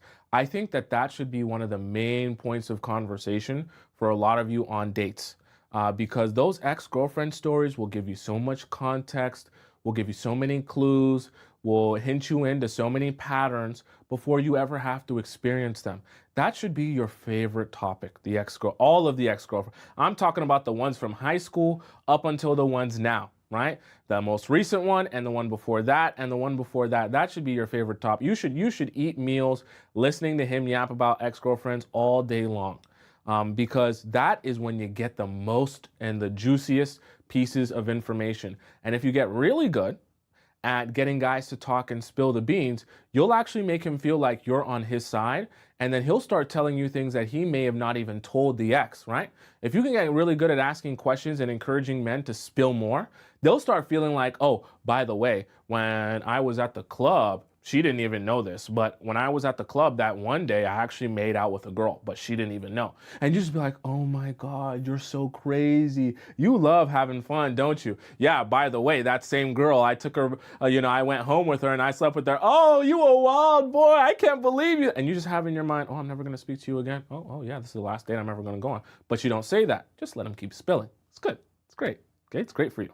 Okay, let him spill his guts. I know it's going to make him less attractive to you, but that's good, right? It's good for you, and it's good for your benefit, because then you don't have to worry yourself about actually sleeping with him, okay? When you get good at this, you'll be surprised. You might think to yourself, "Guys won't tell me stuff like that." Trust me. You come to that date with that sexy, seductive therapist energy, and you start encouraging him and making him feel like you're on his side and you see his point of view. You'll be shocked about what guys will openly tell you as if you guys are like guy friends. You follow me? And when you can get that kind of rhetoric from him, you really get to see who he really is. And if he tells you some nasty things like you don't want to hear, or you would never date in a million years, that's so perfect for you, because now you've just got him to reveal himself to you without ever having to experience that yourself, which is honestly amazing. You gotta think of those things as wins. Trust me, chat. I know you might want to do this. Staying in the dark is not a win. Not knowing is not a win. Not understanding or hearing this information is not a win, okay? It's a win when you gather the information and the truthful information. You should always be in search for truthful, relevant information, okay? Let me get into our donations here, okay? And see what, oh my God. Oh, damn, okay. Sorry, I didn't realize this earlier. I saw the donation, but I didn't realize the amount. Let's give a hand clap to Nicole. Caught him in our YouTube chat. Nicole donates $50. That's 50 USD in our YouTube chat. And wow, that might be our record for a donation, $50, okay? Thank you, Nicole. Let's give a hand clap to her. She says, "Hi, Mr. Tomisin, my favorite teacher. Merry Christmas early. Sending you some Auntie Christmas love," okay? Thank you very much, Nicole. I appreciate that, and I appreciate your generous donation in the YouTube chat. I saw your donation earlier while I was teaching, but I didn't see the amount. So thank you so much, and a big hand clap and round of applause to you, Mrs. Nicole, okay? Shadina donated $5 in the YouTube chat. She says, "You're like the big bro I never had. Keep being amazing." Thank you so much, Shadina. And thank you to those of you, I can't see it here, but thank you to those of you who donated in the TikTok chat as well. I don't have my screen up that shows me all the donations, but I do see them there. Okay, thank you very much. I appreciate all of you, right? Amor says, "I wish you get more large donations." I appreciate all the donations, whether large or small. Okay, YouTube chat is very generous, though. I will be very honest with you. They are some generous people. I appreciate them very much. Okay, I appreciate all of you. Someone said I'm going to send in my private question. Yes, send in your private question if you want that answer. Someone said, "Where can I get that hoodie, though?" I've seen a lot of you actually asking about this hoodie. This hoodie is actually made by one of my friends, actually. So I definitely want to support his brand. I'll make sure to put the link either in my description or somewhere for you guys to access it, because he does have a website and he does have these on sale for you guys to get this hoodie. I've seen a lot, because obviously when I turn around, you guys see the stuff. It says "Angel Surround Me," because he likes, the angel numbers 444 and all that stuff. So that's his whole brand. Okay. All right, chat. Let's hop into our second segment of the day. And our second segment of the day is a react segment, where I react to TikTok videos that you guys have sent me around the world and around the universe about relationships, love, and life. And we react to them. We have some laughs with them. We have some conversation about them. And it's so much fun. By the way, if you have a question for me, and whether it's private or not, if you want me to answer your question live on the show, you can send your question into our Discord section by going into the link in my bio on TikTok or the link in my description on YouTube. Click our Discord, go into the relationship advice forum, and then drop your question in there, because I'm going to be answering questions at the end of the show, okay? But our second segment here is our React segment. And while I clean up and get us ready for our React segment, we're going to watch a little bit of an intermission video from Natasha, I think. Anyways, Natasha Swan, she's going to be talking to you guys about how to feel more feminine and sexy. And I'll be right back with you guys in just a moment. But when you will understand that we women, we get energy from anything. We can go to the park, we can go to a movie, we can do something creative, and that's how we feel our energy. And men only get energy from us. When a man spends time with a woman that is fulfilled, she is full of energy, she is blooming, she's happy, she's just enjoying her life. Oh my God, she becomes a drug for that man. He will just not let you go. He will want to see you more and more. He will want to do anything that makes you even happier. Do you understand? You can literally become a drug for a man. But instead of focusing on how you feel and how you want to feel next to him, you're focusing on how you want him to be. I want him to be rich. I want him to work at this job. I want him to do this. I want him to... That's such a wrong focus. Stop focusing on who you want to date and start focusing on how you should be, so your dream man falls in love with you instantly. So how do you truly become feminine and sexy? Thing number one, and the most important thing, is you need to accept your feminine body. How much longer are you gonna fight with yourself? How much longer are you gonna feel insecure about your body? How much longer are you gonna hate yourself and diet and weight yourself and do these stupid body checks? How much longer are you gonna put yourself into that dark space where you completely hate yourself and who you are, which makes you an antisocial freak who is not even you? When are you going to stop judging your body and changing your body? It's simply an illusion. If you lose weight, you're going to love yourself more.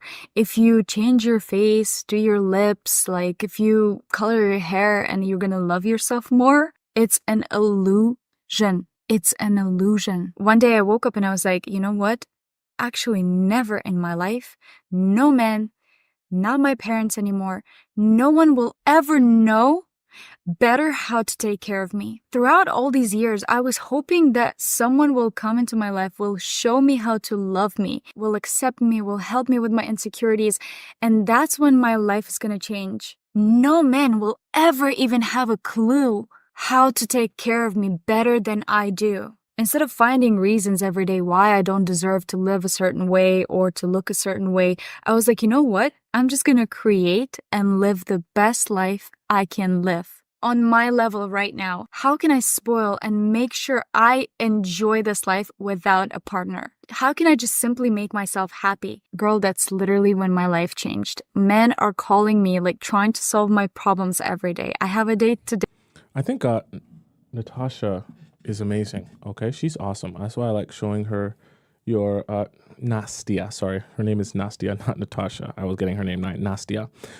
She's amazing. So I like her. Someone said, "Is it AI?" No, she's a real human being as far as I know. Don't look like AI to me. Yeah, she's real. I think so. Right? Am I an AI? I don't know. All right, let's hop into our next segment of the day, which is our React segment here. And we're going to hop into our first YouTube. Someone said, what's her name? It's Nastia, Nastya, right? Nastya. Yeah, Swan. Swan like the animal on YouTube. Let's hop into our next video. We did her. We did him. What is this? You can make out just as friends.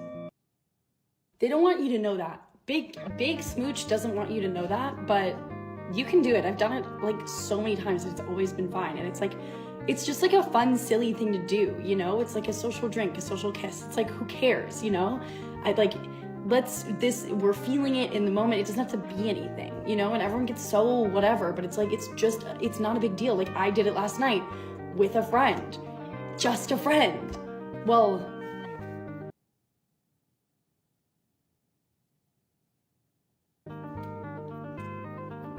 I guess, well, I mean, in this case, it was more like as coworkers. You can make out just as friends.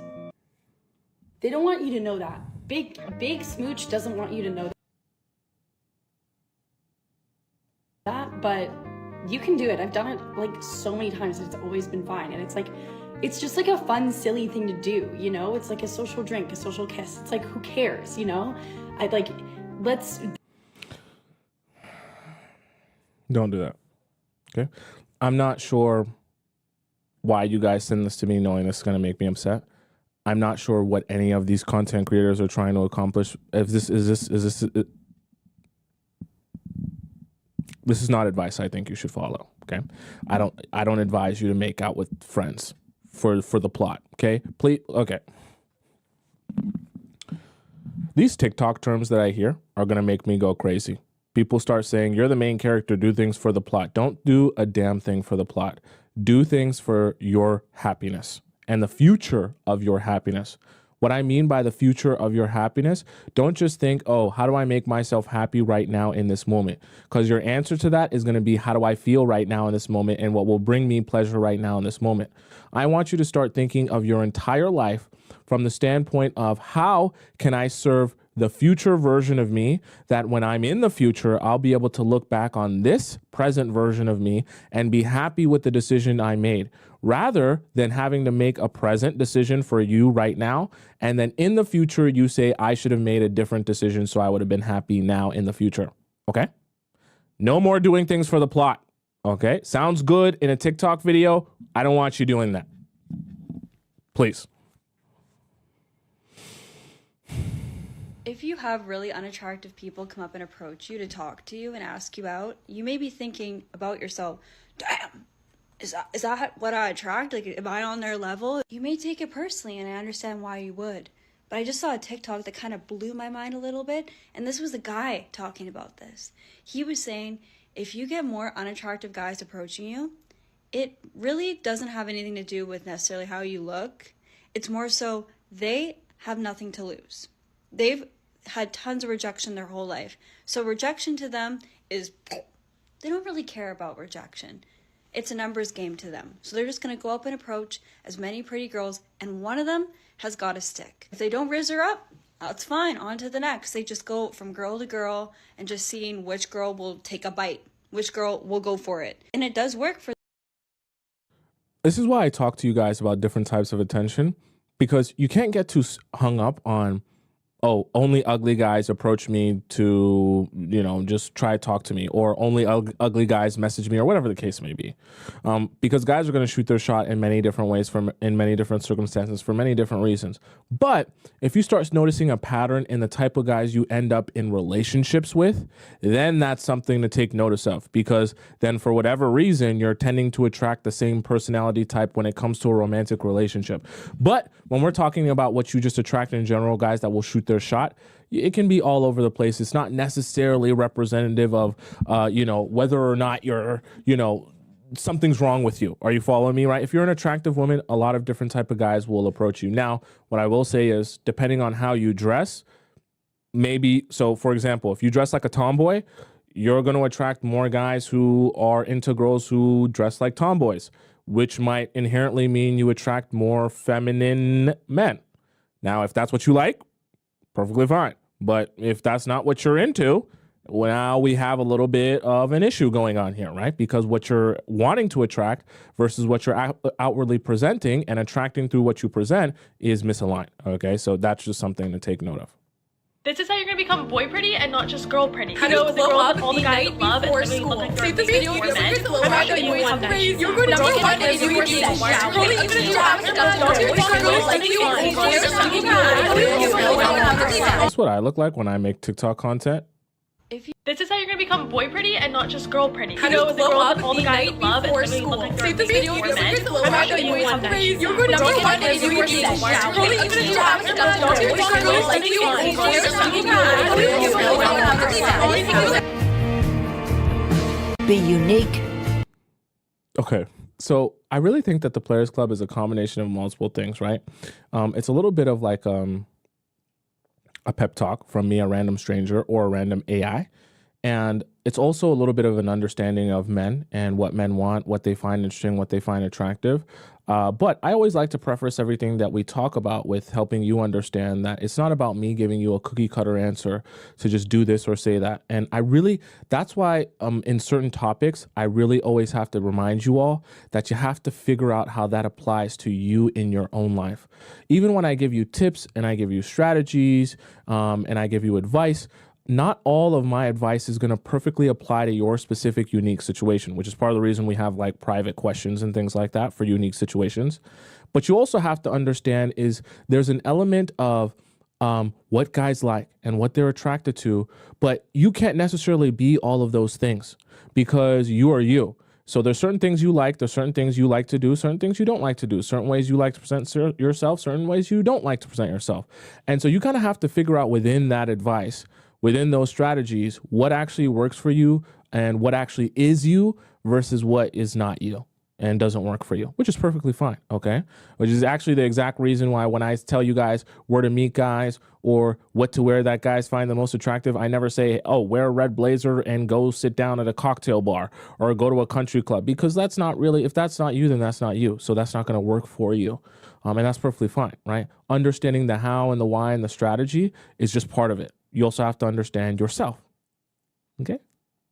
I would not date a billionaire because I've definitely dated guys before who made a lot more than I did. Like now I don't have that experience. Like when I first moved to New York and I was just a college student and working like normal jobs, I don't like feeling like anyone has anything over me. And I think when a guy knows that he can give you a life that you can't give yourself, I don't even think that some guys do it intentionally to be like cruel or anything, but like there's a certain level of I can kind of do this, you can't really touch me because I know that if we break up tomorrow, like you're gonna have to go back to some life that you're not gonna like. And so I want whoever I'm with, the lifestyle we have together is not anything that I can't provide for myself. I always tell girls like have your own stuff. Like I'm not asking for anything more than what I have because I don't ever want to be in a situation where you feel like you've given me anything. Like we're equals. I want an equal partnership. I think if you marry solely for money, you don't marry for the person seeing you as an equal and like really respecting you and your wishes, you will pay for it forever. She's smart. That's why she has them big glasses. Just a joke. So here's the thing. When it comes to dating really rich men, really powerful men, billionaire men, the last thing you want to focus on is money. The last thing you want to talk about is money. And the last thing you want to do is allow the money to control you. because that's what the really rich and powerful men get used to. They're smart enough to understand that most women are mesmerized by money. And they're also smart enough to realize that a lot of women have convinced themselves that a financial investment means an emotional investment. So they, instead of ever emotionally investing you, they just overly financially invest in you by paying for things. You're convinced that it means they actually are invested in you. And so you give them your own emotional investment as if he's actually emotionally investing in you when he's not. He's just financially investing in you because he can, because he has extra funds that are disposable. So then you end up investing in him and you get tricked, realizing that he was never actually into you. For those of you who are like dating, you like to date rich men, millionaires, maybe for some of you billionaires, really wealthy men, and you're dating a fairly attractive billionaire or millionaire man. I don't want to burst your bubble, but you have to understand there are plenty of beautiful women who have also thought that their beauty would be the thing that changes his mind and makes him want to settle down. And then what ends up happening is that guy knows usually that he's not actually having any plan of settling down. And he knows that he can use money to just control her for as long as possible, or mesmerize her for as long as possible, extract what he needs from her. And then after he feels like going and doing something else, he just disposes of her and goes and does something else. Okay. And then those girls are kind of left hanging high and dry, desperate, because they're thinking, but you were paying for my apartment. What am I going to do now? You were paying for my car note. What am I going to do now? You were paying for this and paying for that. I don't know how I'm going to return back to a regular life. So then they say, well, treat me however you want to treat me as long as I get the money. And then he says, okay, you can join my harem, my wheel of women that I have in my life, and I'll rotate you as I feel necessary. When I'm in Miami, I'll see you. When I'm in New York, I'll see this one. When I'm in LA, I'll see this one. And you just wait your turn until I'm ready for you. But you get the money. And then they say, okay, at least I get the money. Whatever. You want to be that girl he's crazy about? I got you. Come here. It's a 3-stage process. Stage number 1, you gotta look like somebody in his fantasy, okay? I don't care. I know it's gonna make you mad. It's not about looks. It's all about personality. Okay, but really, you gotta look like the type of girl that he fantasized about at some certain point. It might be a preppy girl. It might be a girl with a tattoo sleeve. Wait. Are me and Margarita on some sort of, we're on the same frequency here, because she made this video 5 days ago. I haven't watched this video, and she's talking about damn near the same thing that we just talked about in point number 5. We must be operating on the same frequency. That's very strange.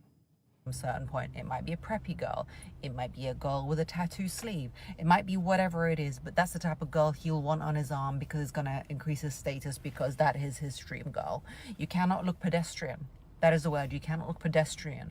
You've got to be slightly fantasy-like. You've got to be slightly, it could even be a casual girl wearing a hoodie, but that has to be cohesive to his fantasy, okay? You've got to have something elevated about you. You've got to have something untouchable about you. So the look is important. Look the best you can look. Teeth, hair, everything. You gotta look the best you can look. Stage 2, you gotta be really easy to be around. You gotta be fun, joyful, playful, incredibly just chef's kiss to be around. Have interesting things to say. Don't complain all the time. Why always complaining, little rat? Don't complain all the time. Don't notice every little thing he does and pick at it, because we women like to do that. Number 2. Let me preface this also by saying what she means by being easy to hang around. She does, I'm assuming, because I've never heard Margarita talk about not having boundaries. She's not saying don't have boundaries, right? She's not saying say yes to everything. She's not saying don't speak up for yourself if he's crossing limits or he's not, treating you how you expect to be treated, right? Set boundaries, have limits, have self-respect and all that good stuff. What she's talking about, though, is when he's with you, if he's treating you right and things are going well, don't be so on edge about every little thing, right? Be someone that's joyful to be around. Now, if he's not treating you well, then you just withdraw rather than complaining while still being with him. That's one of the key elements that I think some of you guys are kind of mistaking.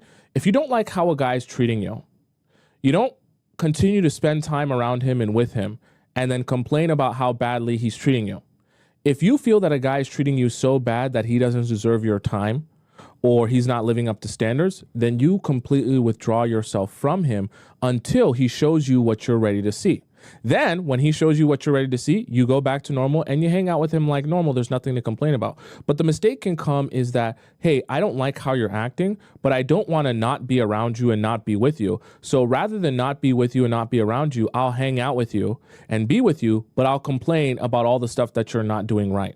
That doesn't, if you don't like it, withdraw. Let him fix things and adjust things and then come back to you with them adjusted. Don't spend time, that's confusing for the men too. Don't spend time with them and then complain about how you don't like how he's treating you. Because if you really don't like it, then just withdraw from him completely, right? And that's part of setting the boundary, being fun and joyful, yeah, when he's doing the right thing, but also still having boundaries. You have to be hard to get, be easy to be around, but hard to get. Trigger that vasopressin. You text him something dopamine, something like about how amazing he is and how much you enjoyed that date he took you out on, because you do look so amazing. So of course he's going to take you out on dates because he wants to show you off on his arm.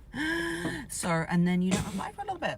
Vasopressin comes up, you know, he now feels like, wow, she's finally contacted me. You're creating that chase. It's not fake. It's not fake. Relax. It's not fake. It's real because you're actually busy. You've got a lot going on in your life because what? We're interesting. We want to be interesting. Yeah. So it's a loop. It's a circle. So that's number one, look amazing. Number two, be easy to be around. Number three, be hard to get. So it's always a chase, always like there's a game to it. I don't want to play games. Tough. You're watching this video, that's what you want, that's what you're gonna get. So those are the 3 steps to me.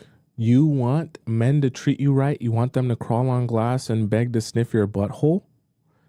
You better understand the strategy to do so.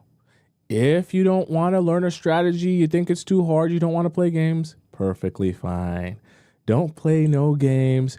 Go about your business how you want to go about your business.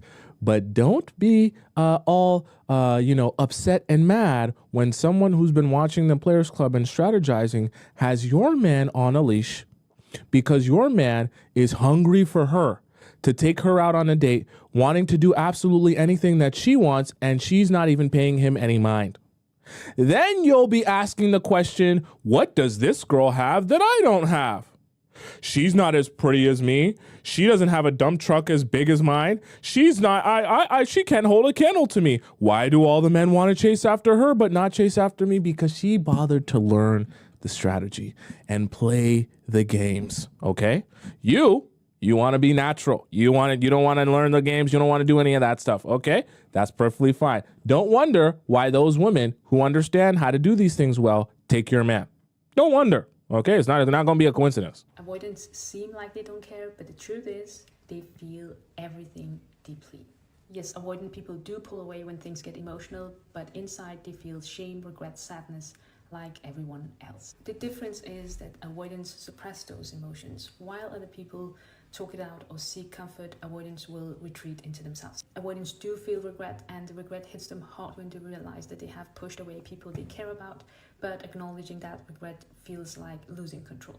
The same with sadness. The sadness is there, but instead of facing it, they will distract themselves or cut off emotionally to avoid the pain. Shame is one of the feelings that runs deep in avoidance. So they may feel they have failed relationship, but vulnerability feels risky, so they stay distant. For avoidance, healing begins when they start facing their emotions instead of hiding from them. That's when real growth begins. Remember, I'm an avoidant personality type, okay, for those of you guys who didn't know. So I'm actually kind of the perfect person to describe to you what it feels like to be an avoidant personality.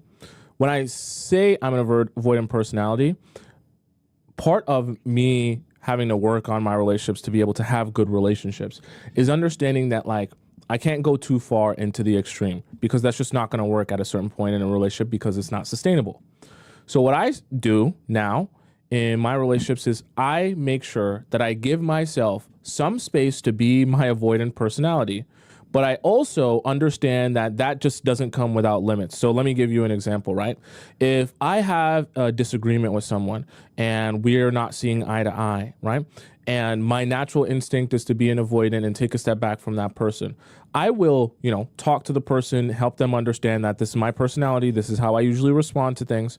But I'll also let them know that I only need a very finite amount of time to be an avoidant. And then as I gather my thoughts and how I want to present myself and I work through those things, I can come back to you with ready to have this conversation in detail and talk about everything that we need to talk about. But I have to have the space to be able to withdraw, be my avoidant self just for a little bit, maybe for a maximum like 1 day, maybe 2 days. And then I can come back and I can have a clear conversation with you and feel like I got my chance to be an avoidant. Because the worst thing for me as an avoidant is to feel like I'm being suffocated by someone who is anxious, right, at my avoidance, or someone who just is trying to force me to not be an avoidant. That's the worst way to deal with me, because that I will never be able to respond to that. So part of being an avoidant for me in a way that actually can work in a relationship is understanding how I respond to things and then managing that response in a way that can that I can come to a compromise with other people, right? Does that make sense? Which is kind of the whole idea. Like your attachment style is part of your personality, and it's not going to really change that much. And so you kind of have to understand how to work with the person that you are rather than trying to work against that. So just a little bit of a tidbit of advice for those of you who are either avoidants yourself or maybe you might be dealing with an avoidant. Okay, right?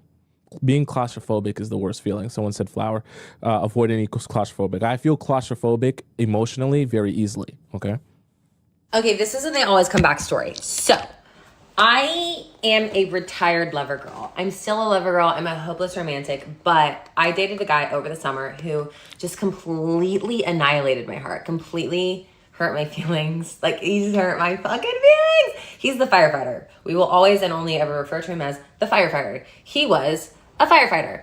So we're dating. Don't they say that one of the top cheating occupations is firefighter? I don't know. I think I seen that stat somewhere. Maybe I'm tripping. Don't they say that that's one of the top occupations that cheat is firefighter? We went to middle school together and high school together. I didn't really know him. He knew me. He created a whole lore, a whole story about the first time he ever saw me. And he shared this story multiple times. Once to my father, the other time to like his family. So yeah, it's a really intense relationship. We're moving very, very quickly. I thought we were like matching energy. I thought we were matching each other's freak. I thought we were like both just like, yeah, let's risk it for the biscuit. Let's like go in. Let's do the thing. Let's share our hearts. I don't know why I thought that was a good idea. He felt really safe. I felt that he was really, really, really, really into me. And I was also really into him. I felt like he liked me more than I liked him. He also was insecure. Now looking back, there were so many signs, like things, phrases that he would say that I was like, you feel insecure about the man that you are in relation to me. We're the same age. I'm like in a good place in my life. I'm financially secure.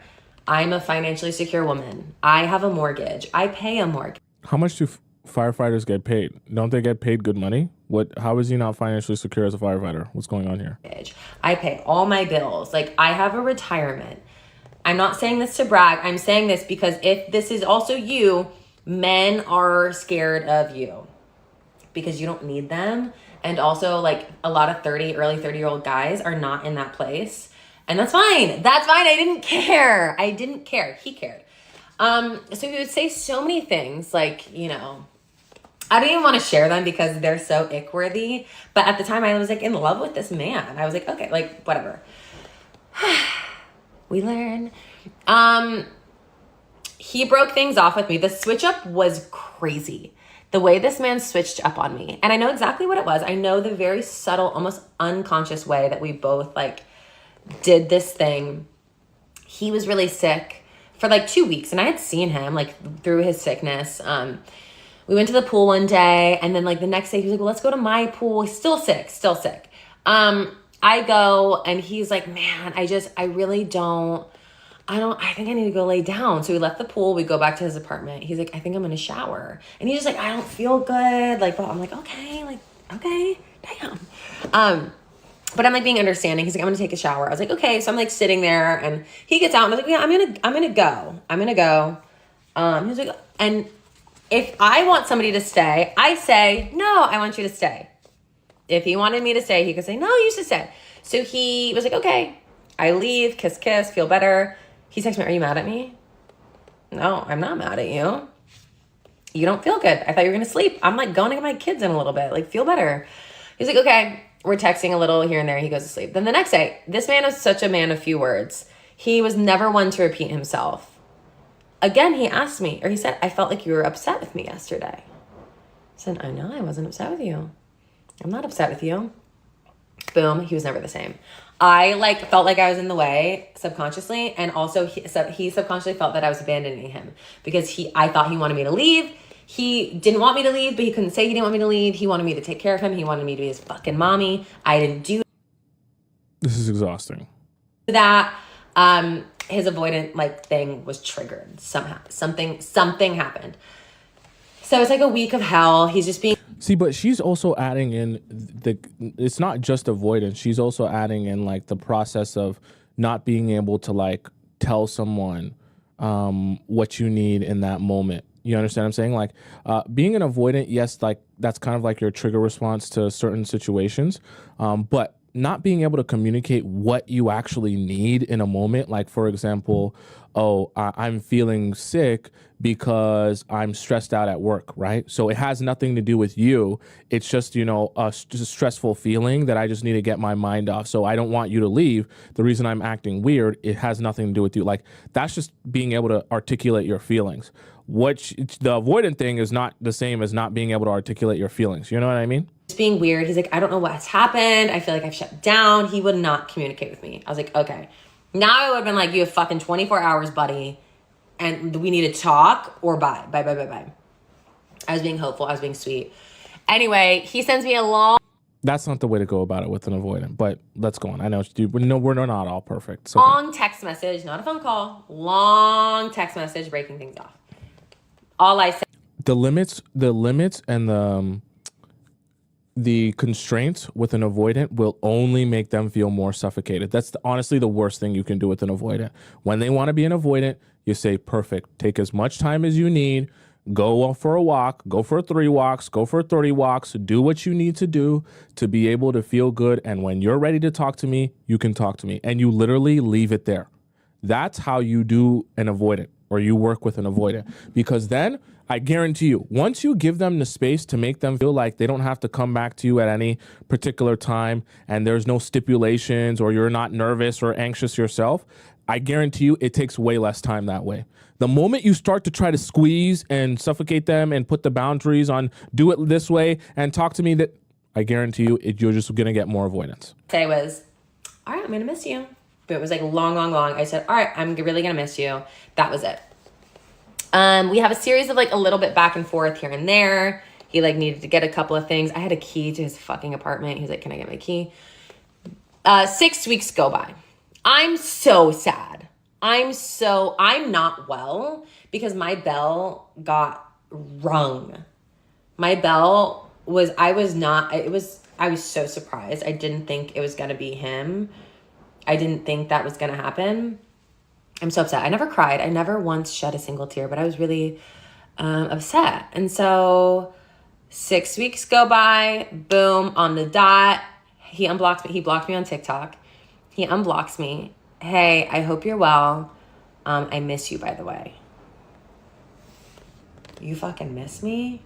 Okay. I respond. That's it. We have a series of back and forth on Instagram.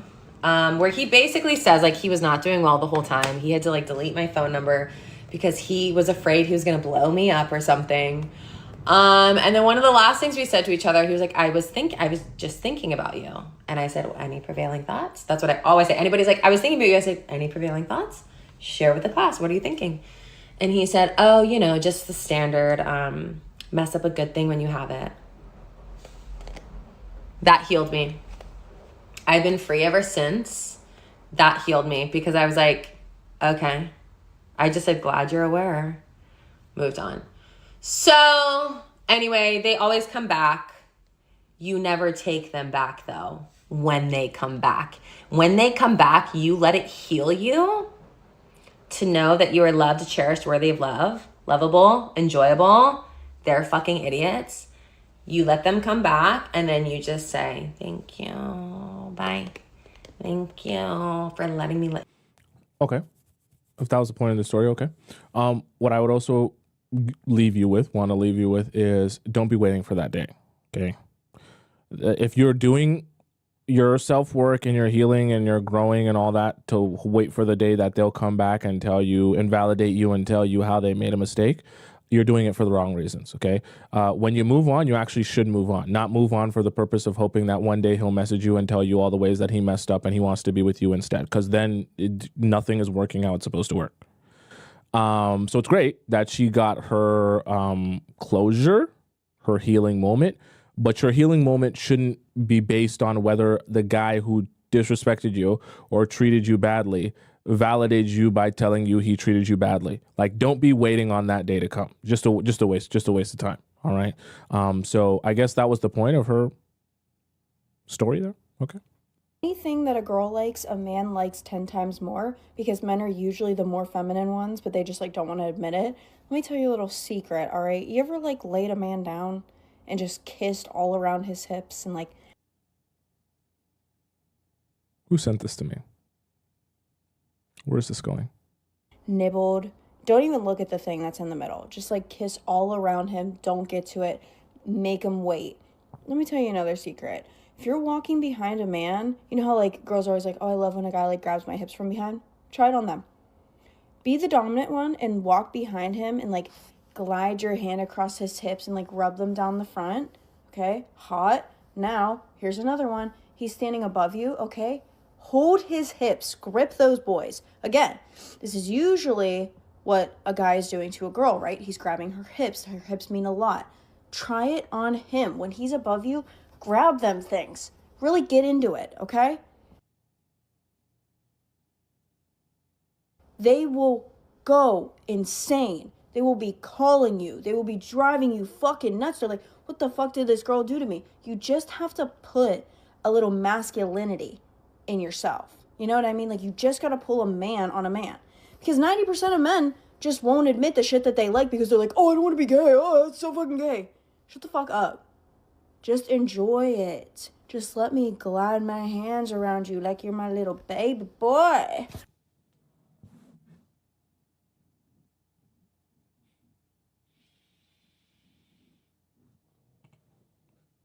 Let's we're gonna watch that again. Let's see if she's actually cooking, because I'm not. Okay, we'll watch it again.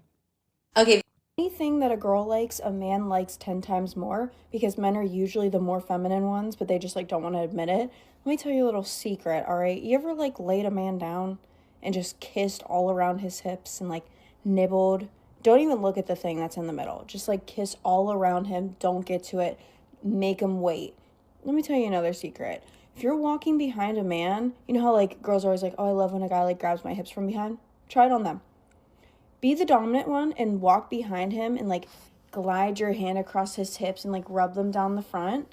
Okay, hot. Now, here's another one. He's standing above you, okay? Hold his hips, grip those boys. Again, this is usually what a guy is doing to a girl, right? He's grabbing her hips. Her hips mean a lot. Try it on him. When he's above you, grab them things. Really get into it, okay?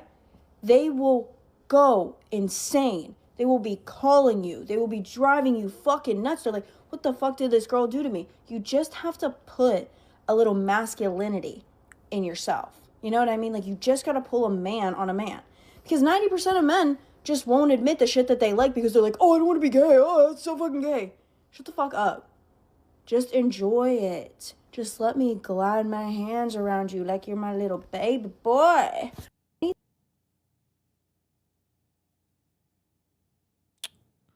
Let's skip this TikTok here. Let's go to the next one. People would rather protect their options than the relationship that they're actually in.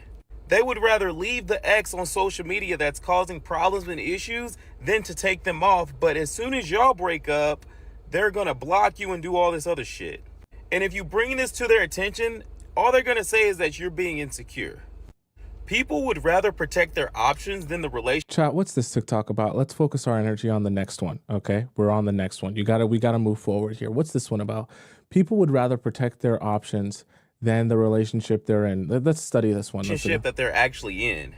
They would rather leave the ex on social media that's causing problems and issues than to take them off. But as soon as y'all break up, they're gonna block you and do all this other shit.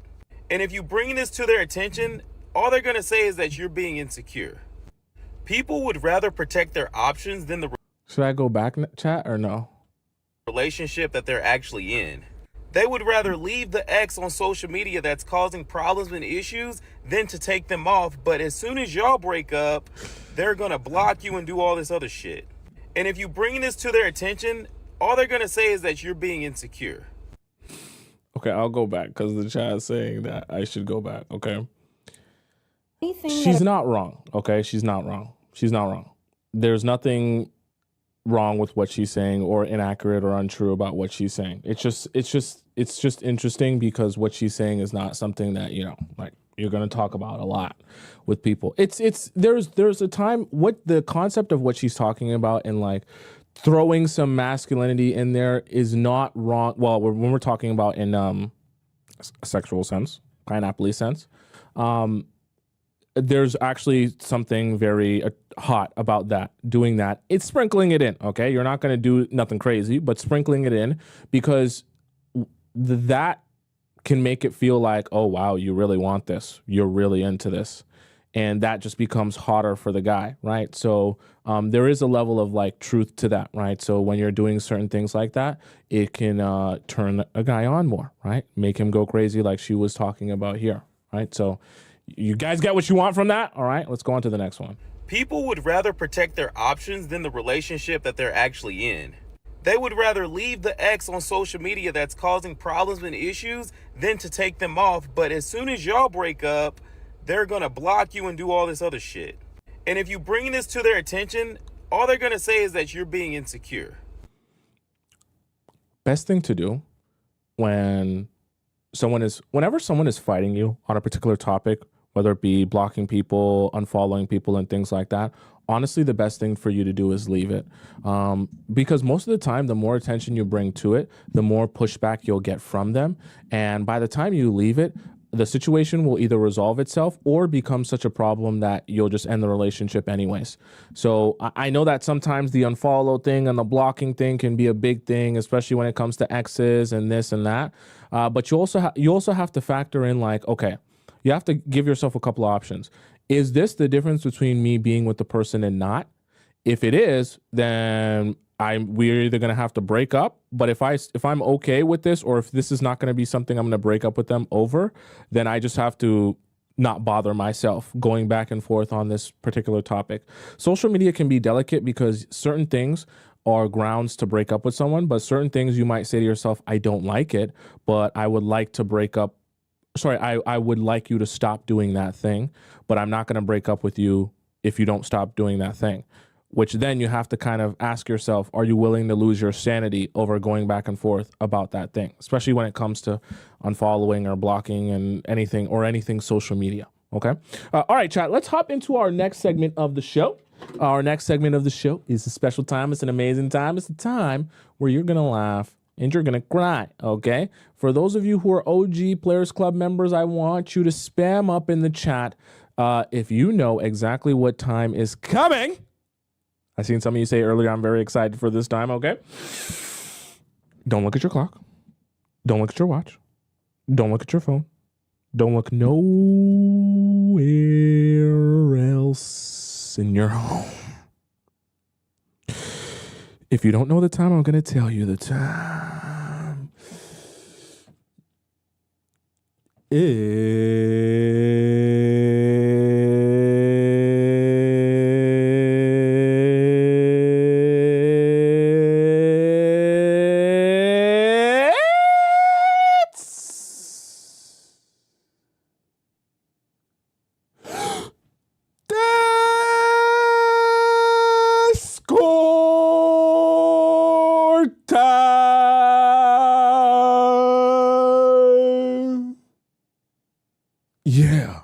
Okay, chat. Let's hop into our Discord section of the show. For those of you who are a little bit confused what that all was, Discord time is essentially where all the amazing members of our Players Club Discord community get an opportunity to ask me a question about their situationship or their relationship, and I answer it live on the show. Okay, so there's different ways for you to submit your question in, so I can answer it here for you. I'll explain all of the three here to you right now. So the first way is to drop your question into our free section, which is available in the link in my bio on TikTok or the link in my description on YouTube. Just go through and then go to relationship advice and you drop your question in. Make sure it's formatted the way that everyone else's is formatted. Now you see these highlighted questions.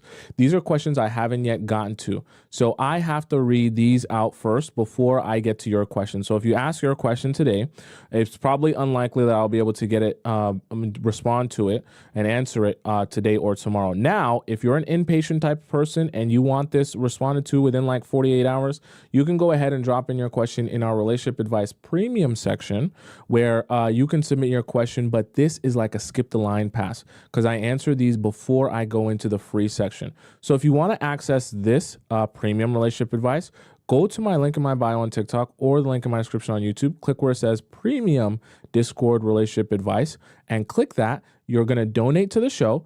And in your donation, you're also going to send in the title of your username and the title of your question.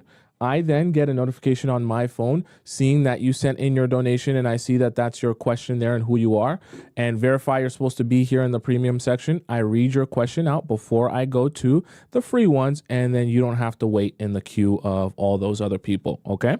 For those of you who are wanting to send me in a question, but you don't want me to read it out live on the show because obviously it contains your information, you can also send me in a private relationship advice question. That link is here in our Discord. It's also in the link in my bio on TikTok and in my description on YouTube. You click where it says private relationship advice, submit your question there, and then I respond to you with a voice message, usually 8 to 10 minutes long, and it goes directly to your email. No one else sees it except for me. Okay, let's start off with our first premium question here, which comes from, this was from yesterday, right? Okay. This one is, this one was also from yesterday. Okay. This one says stall communication follow-up. So this is from yesterday, but kind of like a part two. She says, thank you, Tommy, for your response, but I don't think you understand my question. So the guy is reaching out a lot, and yes, we are messaging, but I noticed in these 3 weeks that he might not reply for a couple of hours. So I started doing the same things back. Then he mentioned that sometimes I take my time to reply. So take your time to reply, continue to. But since I didn't want to tell him I was just doing the same as him, instead I said I was busy, too busy to reply fast. That's perfect. That's exactly what you should do. You don't ever need to address a man about his response time, whether it's slow or not, and whether you're mirroring him or not, because I'm trying to explain to you, you will not get a faster response time by complaining about his response time. He might change it for a day or so, but the moment he goes back to doing what he's been doing, you'll be frustrated again. So no point complaining about it. Keep the balance of power in your favor where he's the one complaining about how long it takes for you to reply. Because then if you have that much of a problem with me replying, the best version of me that you can get where you'll get a fast response time is by taking me out on a date. Now you're setting incentives. But my question is to you, he is starting conversations and then taking time to reply, but then complaining when I do the same. Oh, well, who cares? But how can I mention that without seeming like I'm noticing it too much? I feel something needs to be said, or we will continue in him thinking that I'm not interested, but not realizing that I'm only mirroring his response rate. You don't say anything or address this at all. And I know it sounds very counterintuitive, but you never give him the satisfaction of knowing that you're waiting on his response. Whether you're just doing it to mirror him or not, you need to have him asking himself, how can I get more of her? So if he's upset at the fact that you're mirroring his response time, right, he's probably used to having that slow response time and having girls complain about that. So what you need to start thinking about is the bigger picture. If he naturally has a slower response time, what do you think the natural inclination of all the girls who have been experiencing that slow response time is? To complain about that, which actually gives him some sort of validation or satisfaction, knowing that she's the one that wants more of me. Being in a place as a guy where you're used to girls complaining about how much it takes for you to respond is a comfortable place to be, because then you know she likes me more than I like her. Being in a place where it's the opposite is very uncomfortable. So he's trying to get you to change that because it's making him uncomfortable. What you need to do is never change that, and also never address that you're uncomfortable with his response time. That way, the next time as he continues to complain about it, you tell him, if you want to fix this and find a solution to this, the solution is not for you to respond faster to me. The solution is for you to realize that the best version you're going to get from me, the best response time you'll ever get from me, is by taking me out on a date. And you leave it there. You're not going to actually say that, right? You're just going to tell him, hey, sorry, I'm usually busy. I don't have time to text a lot. But the best version of me, honestly, is on a date. Okay? And you leave it there, because then you're essentially putting a solution on the table. If you're unhappy with my response time and you want to feel that love from me, you want to feel that connection with me, then you take me out on a date. If you don't care enough to take me out on a date, then you're going to have to live with that response time. You don't want to make guys' life easier or more satisfactory or, ease their anxiety as it relates to them texting you or communicating with you over the phone. Because the moment you ease that anxiety and make it easy for him to contact you and communicate with you over the phone, he gets comfortable just doing that, instead of doing what you need, which is for him to actually take the onus on asking you out on a date. Because I can guarantee you, if you had to choose between, and chat, let me know in the chat, so I'm not just talking out of my butt. If you had to choose between a guy texting you back more frequently and more often versus a guy asking you out on more dates, which one would you choose if you had only one of those two choices? Okay? The reason I give that option to you, Vicky, is because I want you to also ask yourself that question. And if your response is, I would like to get more dates, like, a lot of the other women in the chat, their response is, I'd like to get more dates, then you have to understand you want to set incentives that he asks you out on more dates, not trying to solve the issue for him of getting faster response times. Okay? So use that lack of response time as leverage to get him to ask you out on more dates. Okay? Let's go on to our next question here. This one was a long one from yesterday that I didn't get a chance to answer on yesterday's. All right. So the beginning of the relationship, Noppers. Okay. Never heard a name like that. Hi, Tomisin. Updates in the comments. I'm 34. I met a man who's 35 at the end of October. We've been on many dates, coffee, walks, restaurants, the cinema, Christmas market, pastry shops, etc. He is always very gentlemanly, which I like very much. He pays, opens the doors. He's kind, attentive. I said from the very beginning that I'm not a rush type. Good. And also said that he also said that he wants to go slow. If someone rushes him, he always feels it's a bad deal. He's a handsome man, but I can't complain either. What do you mean? Oh, I'm a beautiful woman as well. Most of the men are into me. We've probably both experienced what love bombers are like. So far, he had mostly only a few months of relationships. Like the relationship only lasted a few months.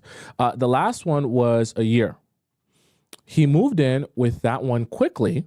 Okay. And so it turned out they weren't right for each other. Context, before that, he probably only had a few months relationships. Like the relationships only lasted a few months because he lived at home. We live in a small European country. We have to live with our parents for a couple of years in our adulthood if we want to buy our own house. I'm in the same situation now, so I understand anyways. Renting is expensive though. I lived separately from my parents with my exes for 11 years, and I moved back 2 years ago. Now he lives alone. He bought the house. I didn't yet. I had a 6, a 2, and a 5-year long relationship, and a 3 months one. I knew him for years. And this is new and all. What? And this new and that is all. I don't get what you mean by that.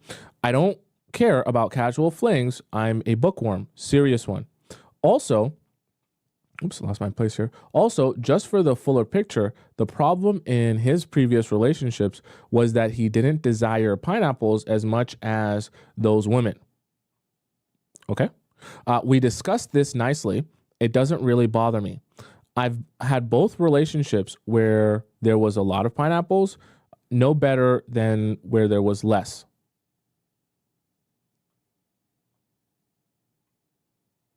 he didn't desire pineapples as much as other women. Okay. I'm not saying that's a red flag or anything. I'm just saying that's a very interesting note there. Anyways, because of this, there was a lot of fighting between him and his exes, and I understand if he carries wounds. Me too, I think everyone by their 30s. Judging from the fact that his other relationships were a few months old, the arguing probably started pretty soon, so he's been being more careful here too. No problem. By the way, he made it clear from the beginning that he wants kids and a serious relationship, and he talks about his family members often, who they are, what they're like, and if things are going that way, that I'll meet them, and etc. To get to the point, he works a pretty mixed schedule, 12 hours a day, 12 hours a night. Okay. I know it. How is that even? You mean, so sometimes he'll work 12 hours the whole day, and then sometimes he'll work 12 hours the whole night. So there's like a drastic extreme difference. I know it's exhausting, but from the very beginning, we have only had one date a week. I know you wrote that this is fine in the beginning. They were 1 to 2 hours. That was fine too. There have been only 2 times in the last 2 months that we have been able to meet twice in 1 week. I probably should have expressed my excitement and joy more at that time to have it happen again. I'll add that I may be at fault here because I may, you're not sure, have mentioned at the very beginning that I'm tired of meeting people on a weekday. But again, I've had feelings for him since then, so I like to see more of him.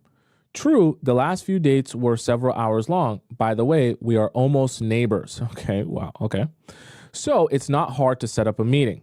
After a month, at the suggestions of YouTuber Matthew Hussey, okay, and because other men had asked me out and still regularly do, I asked him if we were single and dating or not. Matthew Hussey advised you, I'm assuming you're talking about through his videos, to actually directly ask him if you're single or dating. There are people actually advising you to do that as a woman? Okay. My advice to you, if you're asking me a question, is to never do that. Okay? I would never advise you to do that. If you're already confused about whether you're single or dating, then we're not even in the right place here, okay? That confusion, it already speaks volumes. And never does this question go well. Okay, there's different ways to approach that. I don't advise you to ask this question. Okay, Matthew and other male influencers teach us women to ask. Okay, I feel like that's misguided because telling women to ask that, yeah, theoretically that's communication, and yeah, you're telling him exactly how you feel. But what is the response you're gonna get? Not a good one, because the men that you're asking those questions to, it's because you're confused, right? All he's going to answer to that is more confusion. Oh, I'm not sure. He's going to dodge the question. He's going to go around it. He's not just going to come out and tell you exactly what you want to hear. Okay. Or not dating. Or dating or not dating with anyone else, etc. So are we exclusive? I can't believe people actually advise you to ask that. That's a horrible question to ask. Okay. I'm just being honest with you. In today's day and age, you don't ask that question if you're really that confused, because you're putting yourself in such a position of weakness, basically saying, do you want me or do you not? Because I want you and I'm just hoping that you want me back. That can't be the way you set up your dynamic. And he said he thought we were single. So this is what comes of the question. So you asked it, so shall you receive. But not dating with anyone else. He didn't want to. And we should just focus on each other. Are you really any more clear now?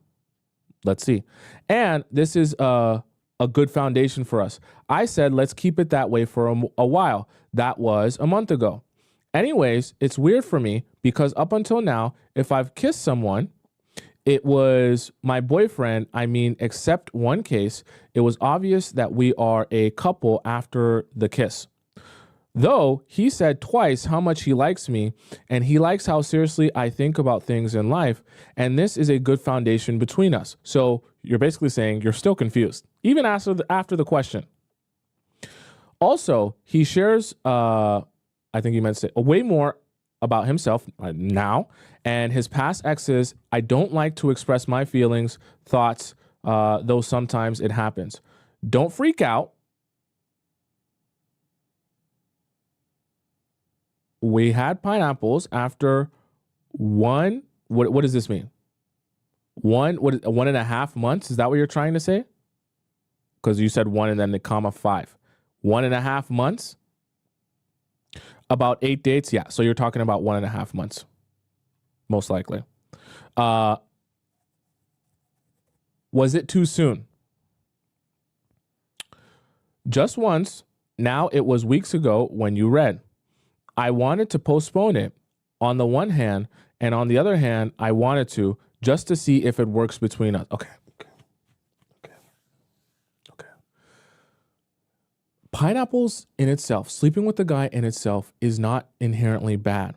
But if you're if you're unsure about the relationship and the stance, and you don't feel secure yet in where this is going, or like the pace of the relationship or the rhythm to it, sleeping with him is the worst thing you can do at that time.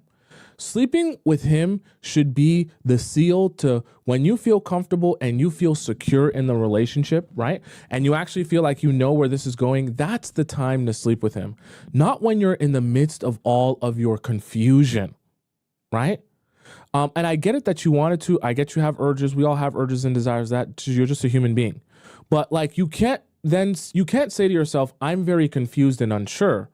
So in the process of my confusion and unsureness, I'm going to sleep with you as a way to provide myself clarity. You will never get clarity from sleeping with a guy, right? You're not going to get the kind of clarity that you're looking for, right? The type of clarity you'll get is the clarity of, realizing that maybe he doesn't actually want to be with you for real. Okay. And I'm not saying that to be mean. I just want you to understand, in a state of confusion, the solution is never sleep with him. I just have to be very honest about that. I was in the mood, exactly why I say get you a Tracy's dog, vacuum that thing out of you, okay? Slurp that thing out of you, penetrate it out of you, okay? If you're ovulating, don't even go on the date, reschedule the date, because if you're going to say that that's going to control your decision making, especially when it's something as important as the way he views you or the future of your relationship, go ahead and avoid those days. If the ovulation monster really gets a hold of you, I really mean that. Anyways, he was so wonderful, kind. Afterwards, we had a long, deep conversation, mostly him talking. So I can't say I regret it. So then what's your question? I have to know that I have not slept at his place and I don't plan to. After that, he was and still is just as sweet, kind, and he wrote me the same way. He still does. He invited me to dates, cooking together, restaurants. So he didn't have a problem with that. He didn't lose interest at all. Okay, so then what's your question? The next day was when we cooked at his place. Although I was a bit confused, are we a couple now? So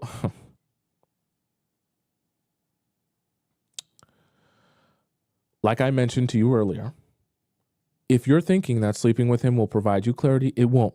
And lo and behold, you slept with him and you're still wondering, what are you? What have we learned here? What have we learned here? Sleeping with a man is never going to provide you the clarity on your relationship that you think it will. Okay? So if you're confused about what you are, sleeping with him doesn't seal that. And that's exactly what happened to you, because you're still confused whether you're a couple or not. He doesn't really have any friends to introduce me to. So once again, one of the main things I talk about is not meeting a guy in isolation. We should actually have a whole show about that, because I'm realizing a pattern.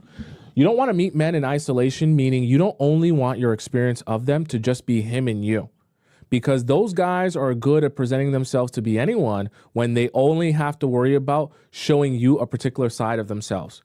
You want to meet him in different settings and in different lights so that you can get a full context on who he is and how he acts around other people. And mine don't really come to town until January. And even then, I could arrange a date for 4. Say, isn't that awkward? Because, I'm not going to introduce you. Wait, what? Are you saying this is what he responded? Isn't that awkward? Because, I'm not going to introduce my girlfriend to Threesome. What? I'm so confused.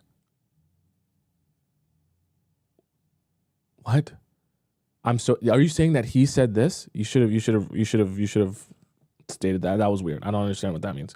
On our cooking date, by the way, he tried pineapples again, but I stopped him. Okay. What are you doing now? What are you doing now? Because now I feel like you're very confused. You slept with him already now. Now you're going back and saying you don't want to sleep with him? Are you feeling like things aren't working how you want them to work? Are you feeling like your relationship's not where you needed to be? Because now you've already lost your leverage. So you're saying you stopped him from sleeping with you. So why did you sleep with him the first time? Because now that you're saying you want to stop him from sleeping with you, you've already done the thing. So your leverage is gone. You're not holding any leverage by stopping him now. I'm not saying you can't choose to say no, but what I'm saying is now we're having a lot of imbalance here. Like, what are we doing here? Then he asked me if I wasn't in the mood. I said, I sure am. Everyone's confused. This rest of this message is probably going to be confusion now. And I really enjoyed the last time, and it was nice to get close to him. So what then? Everyone's confused. He said it was nice to get close to me too. I didn't regret it. He was relieved that I didn't regret it. But I'd like to slow down a bit. Let me take a stretch. Let me take a stretch. Because I don't want to get too upset. Okay? I don't want to get too upset because your message is upsetting me. I'll be honest with you. I know you're just being honest, but your message is upsetting me. Okay? I'm going to take a stretch so that I can realign myself. Okay? And be in the right mental state to answer your question, please. Okay.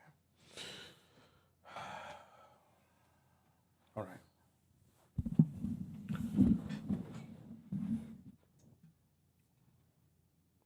Knoppers.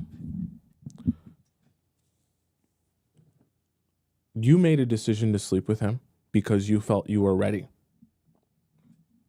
Perfectly fine if you felt like that was the decision you were ready for only 1.5 months into the relationship.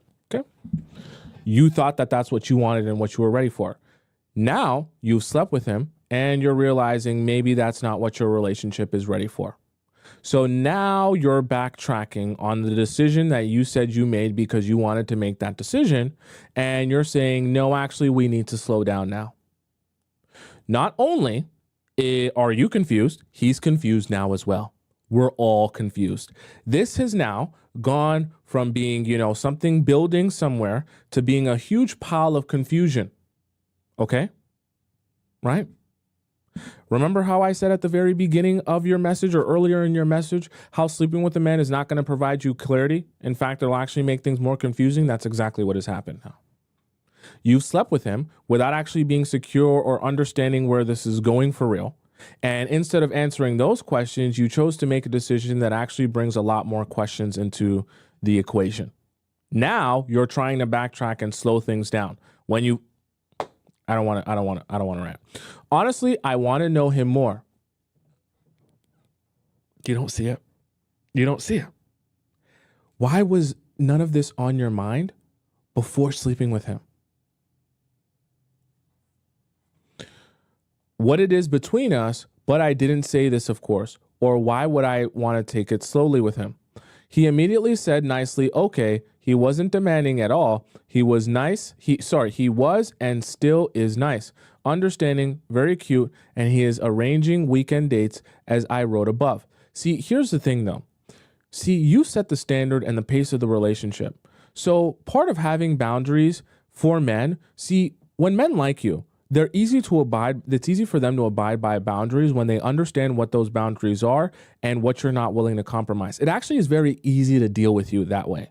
But when your boundaries change and the goalposts change, and one day you're okay with something and one day you're not okay. That actually is really frustrating for men and really confusing for them because they don't know how to approach you and they don't know what your limits are.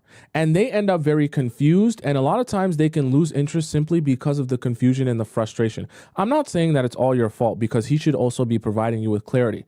But when it comes to your boundaries, because you're the one that's going to okay you guys sleeping together, when it comes to your boundaries, and one day your boundary is, oh, we can sleep together, then another day you want to take it slow and you don't want to sleep together, that's very frustrating and confusing for men because they don't know what the limit is, they don't know where they stand with you, and they don't know what you're okay with or you're not okay with. So now they're confused. When you say no, do you really mean no? When you have a boundary, is it really a boundary? Or are you just saying that for now and the next day it'll be different? It stops them from being able to take you seriously and, understand what you mean when you articulate what you want or what you need. Okay? So there was nothing wrong with that either. I don't know if it's a lost cause though. How did it become a lost cause? Does it matter if I slept with him from now on, or does it make a difference once I've had him?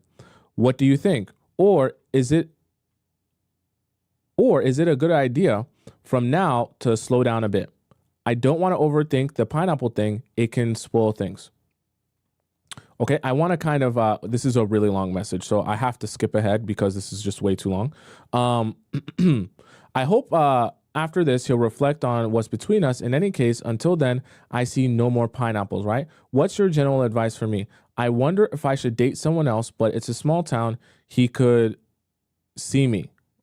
Was it a mistake to ask him these things I mentioned, or was it okay? My friends told me that he probably doesn't want to label it the relationship because he's afraid and he'll be expected to introduce me to his parents, post me on social media that he's in a relationship. Okay. Let's skip ahead. Or should I say nothing? Right.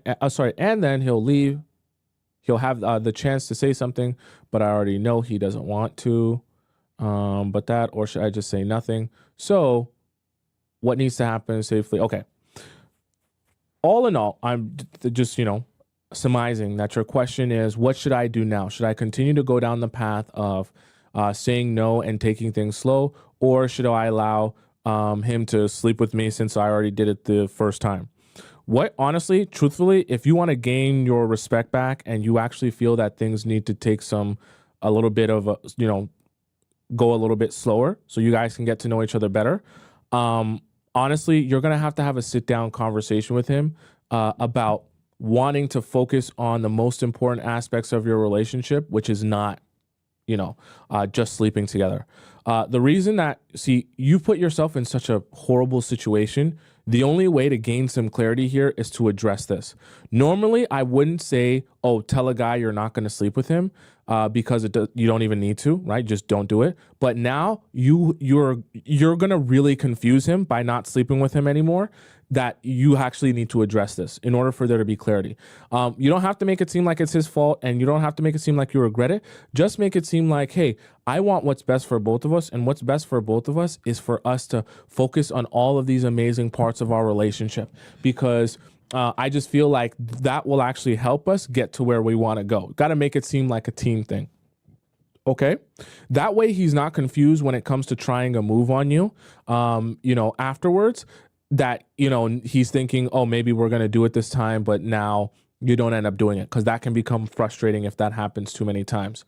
My advice to you, though, in terms of after you have that conversation with him, is allow him to show you how much he wants you and wants to be with you. If he's not showing you a lot of that, if he's showing you a lot of uncertainty, if he's not trying to introduce you to his friends or introduce you to his family, then you let it be. What I mean by let it be is you can't continue to harp on it, especially when he's not taking action on it. So what you're starting to notice is, yeah, we're spending time together, but there's not really a lot of action in terms of progressing it farther than just us spending some time together. And now you're starting to question what this relationship really is when there's no progression towards anything except for spending time together. Okay? Not that he treats you bad or anything, but there's supposed to be a progression towards meeting friends, meeting family, and some sort of plan or course of action forward. And the sleeping with him has kind of put a wrench in that, where you've now slept with him, but you're like, I don't see the course or path forward. So now you guys need to recalibrate, and you need to kind of set that stage of, yeah, we're going to be focusing on the other aspects of our relationship, and you really need to stick to that. Okay. The most important part of setting a boundary is actually abiding by that boundary and not doing things that don't align with that. So when you say that, unfortunately, you're going to have to cut off him eating you out. I just have to be real with you and graphic. You're going to have to cut off the possibility of him putting his fingers inside you. Going to have to be graphic. You're going to have to cut off the possibility of you unbuckling any of your pants or taking off your dress or hiking up anything that has to do with that. You keep all your clothes on and he keeps all his clothes on. You're going to have to totally recalibrate here in order to set an appropriate boundary that doesn't get confusing for either of you, because you've already confused him. He's confused you by not setting the expectation of where you guys are going. And now you've confused him by allowing him to cross a boundary that you don't feel you guys were ready for. So everyone's confused.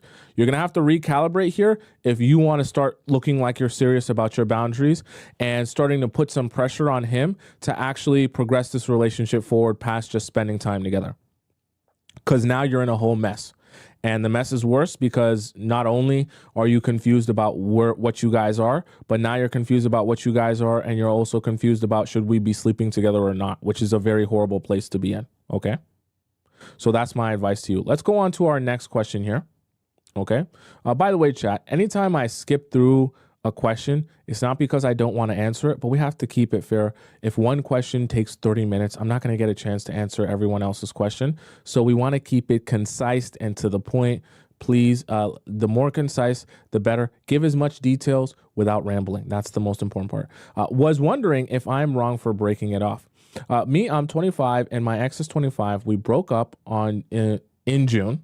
Okay. 1.5 years. Okay. Because he suddenly went cold and I felt so uneasy about it. That's why I checked his activity and saw that he liked a woman's photo who was almost naked. Wait. The activity page on Instagram doesn't exist anymore. So how would you even be able to see that he liked that picture? I'm confused. I found out that he was liking some woman's photo from Korea, but he told me it was just like a random photo from a woman online. Okay, you can't be in a place like this. I know that you want to know more about what he's doing. When you're, chat, I don't know how else to say this, but you just look very weak and very just needy and desperate when you're talking about the people's photos that I get it, it's 2024 and liking photos is a thing. But when you're talking about, I saw you on the activity page liking this one girl from Korea's photos, it just makes it look like you have no life. Like there's no other way to shape that in a way that sounds like, like you're a queen type of energy, like you have things to do. When you're talking about what you saw him doing on the activity page of Instagram, it just looks like you have no life. And it doesn't send the right message that you want to send to men, that you want to be desperately wanting you and wanting to pursue you. It never does. Okay? Right?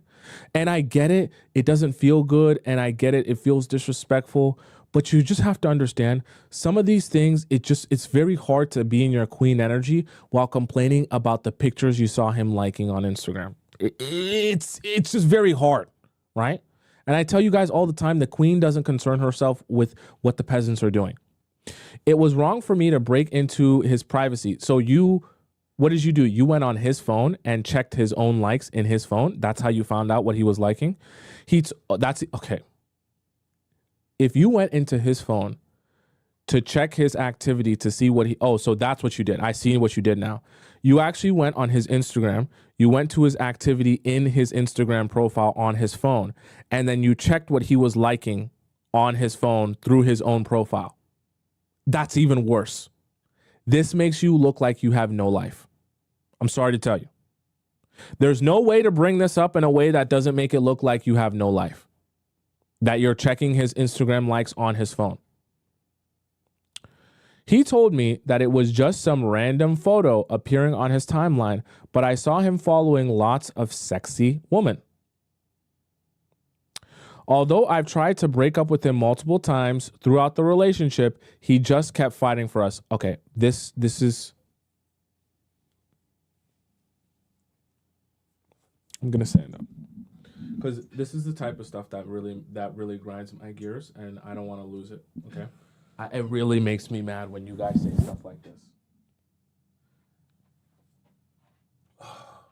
Let me just take a look. Just give me a second. I just gotta walk it off. Okay, I want to walk it off. All right. This type of stuff makes me really mad when you guys say this. Please don't send me this type of stuff in your messages. If you're seeing things from him that you don't like, and you don't think it's good enough to be in a relationship with him, then you break up with that man and you move your life on. Do not send me in your message talking about, I tried to break up with him and he wouldn't let me break up with him. He will let you break up with him if you really want to break up with him. Do not make it seem like he has some sort of gun held to your head or control over you that when you try to break up with him, he's not allowing you to. That's not how that works, okay? If you're seeing things that you don't like, you saw the picture, cool. You don't like the fact that he's liking photos, cool. He's telling you about the story that it's just a random girl's photo and you don't like that, and he's following lots of, beautiful women, and that's not what you want for a boyfriend, cool. But then say to yourself, all right, I'm going to move on from this guy. Don't go back to him and then continue complaining about the same thing you were complaining about in the first place. What's the point? Especially if he doesn't seem to care enough to change it. I kept asking for a breakup because we have a different set of beliefs. Some of my church friends don't support us, and sometimes I feel like he's emotionally distant from me. Perfect. So then break up. I never had any proof of cheating. It's okay. If you don't feel like you guys are aligned in what you want and how you go about relationships, that's still an okay reason to break up. You do realize you don't owe people stuff, right? If you feel like this person doesn't meet your criteria, you don't need to break it down for them, give them a PowerPoint presentation as to why you're breaking up with them. If they're not aligned with you and you can't foresee yourself being with them, you break up with that person. You can explain to them a summary of why you're breaking up with them, but you don't have to justify your breakup with someone. That's not how that works. He was my first boyfriend, so I was a bit clueless about relationships, so I'm helping you understand. I kept blaming myself for the breakup. I went no contact around August, but I've only done it for 15 days. Then we saw each other again. We never had pineapples throughout the relationship, but we went third base. I don't even know what third base is anymore because I don't talk like this. What is third base, chat? I don't even know what third base is. When we saw each other again, we had anal pineapples. And after that, I asked to make the relationship work again, but he said no. Boy, I tell you, boy, you guys never cease to amaze me with these messages. He put it in your butt. Okay? He put it in your butt. You can't even poop right. Your poop's slipping out left and right. You can't even hold in your poop anymore. Okay? Poop in your underwear now because he put it in your butt. And now he's the one telling you no as it relates to a relationship.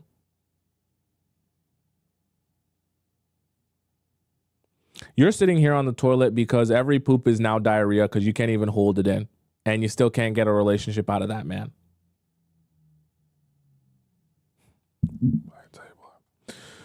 Looking back, he was so kind to me. This is actually the next sentence after he put it in my butt and said no to a relationship. The next sentence is, looking back, he was so kind to me. You can't make this up. And never started an argument. I usually start arguments during the relationship because I'm an overthinker. Although I admit I had my fault of talking to my past situationship when our relationship got cold, and he called me multiple times while I was chatting with my past situationship. How old?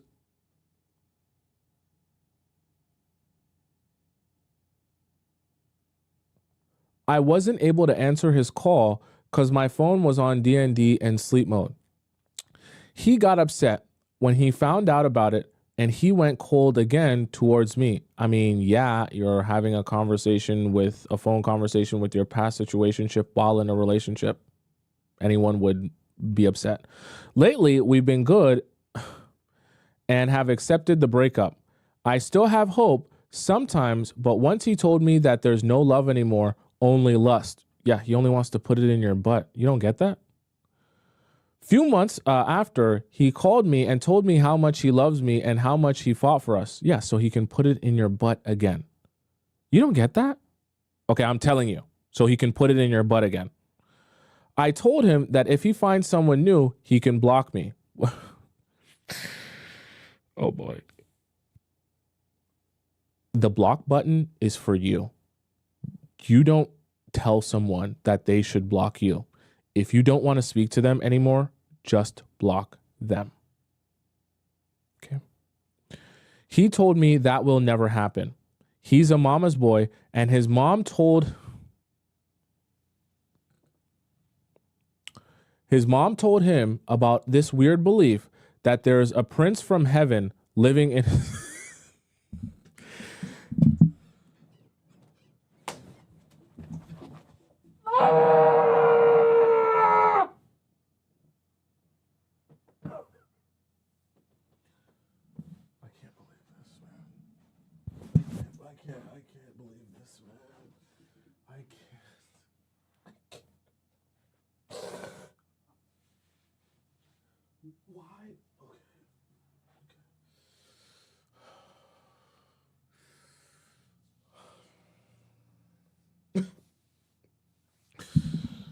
I need a second, chat. I'm not gonna lie to you. I need a second.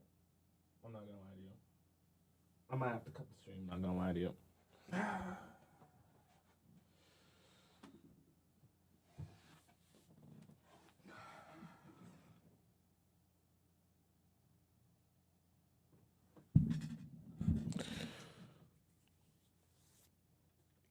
There's a prince from heaven living in his body. This is our last question, chat. I can't do any more after this. He needs to stay pure because that is his mission. He just put it in your butt a couple of weeks ago. He was grateful for the relationship, but he believes that God made that happen to let him experience a relationship and see if it will work for him. God did, right? When he put it in your butt, God did that, right? When you could barely hold in your poop anymore after being ransacked anally, God did that. God forbid. God doesn't want you to not be able to poop properly, okay? God doesn't want you to be backed up for multiple different reasons. That's not what God wants for you. I can assure you of that. God don't want you to have diarrhea. Okay? That's not what God wants for you. It's not what he envisioned for you. I told him that I was hurt when he said I'm just an experience for him. He assured me that he cherished me and I'm the only woman in his art.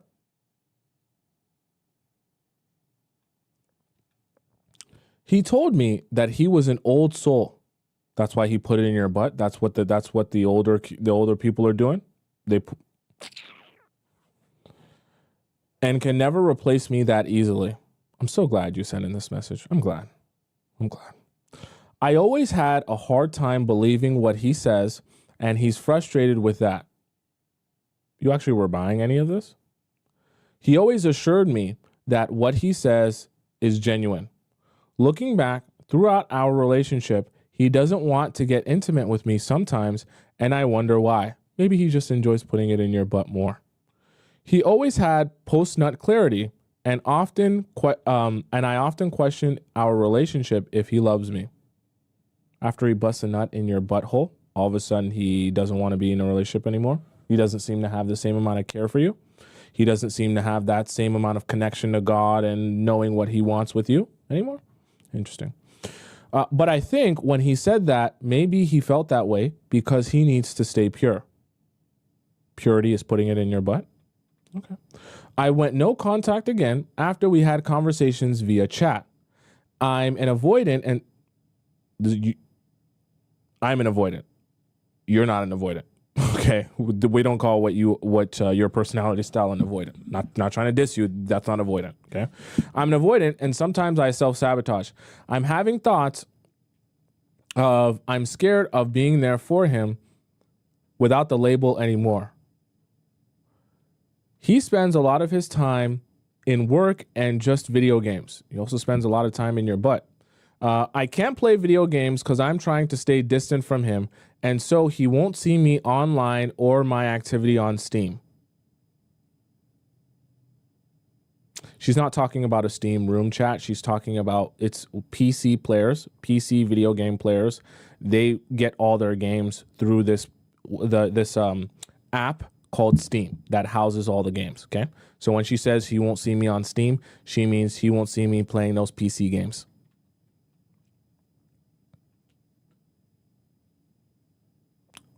Looking back, he's a bit feminine because he grew up with a single mom. Whenever I tried to leave, he would do the stuff I wanted him to do. So what, did you ask him to put it in your butt? He was different at the start. He put in a lot of effort. He also put it in your butt. So there's that. I still love him even to this day, but I was wondering if he will ask me to make the relationship work again. This is actually your question. Should I accept him or should I just move on? Should I cut him off or can we remain friends?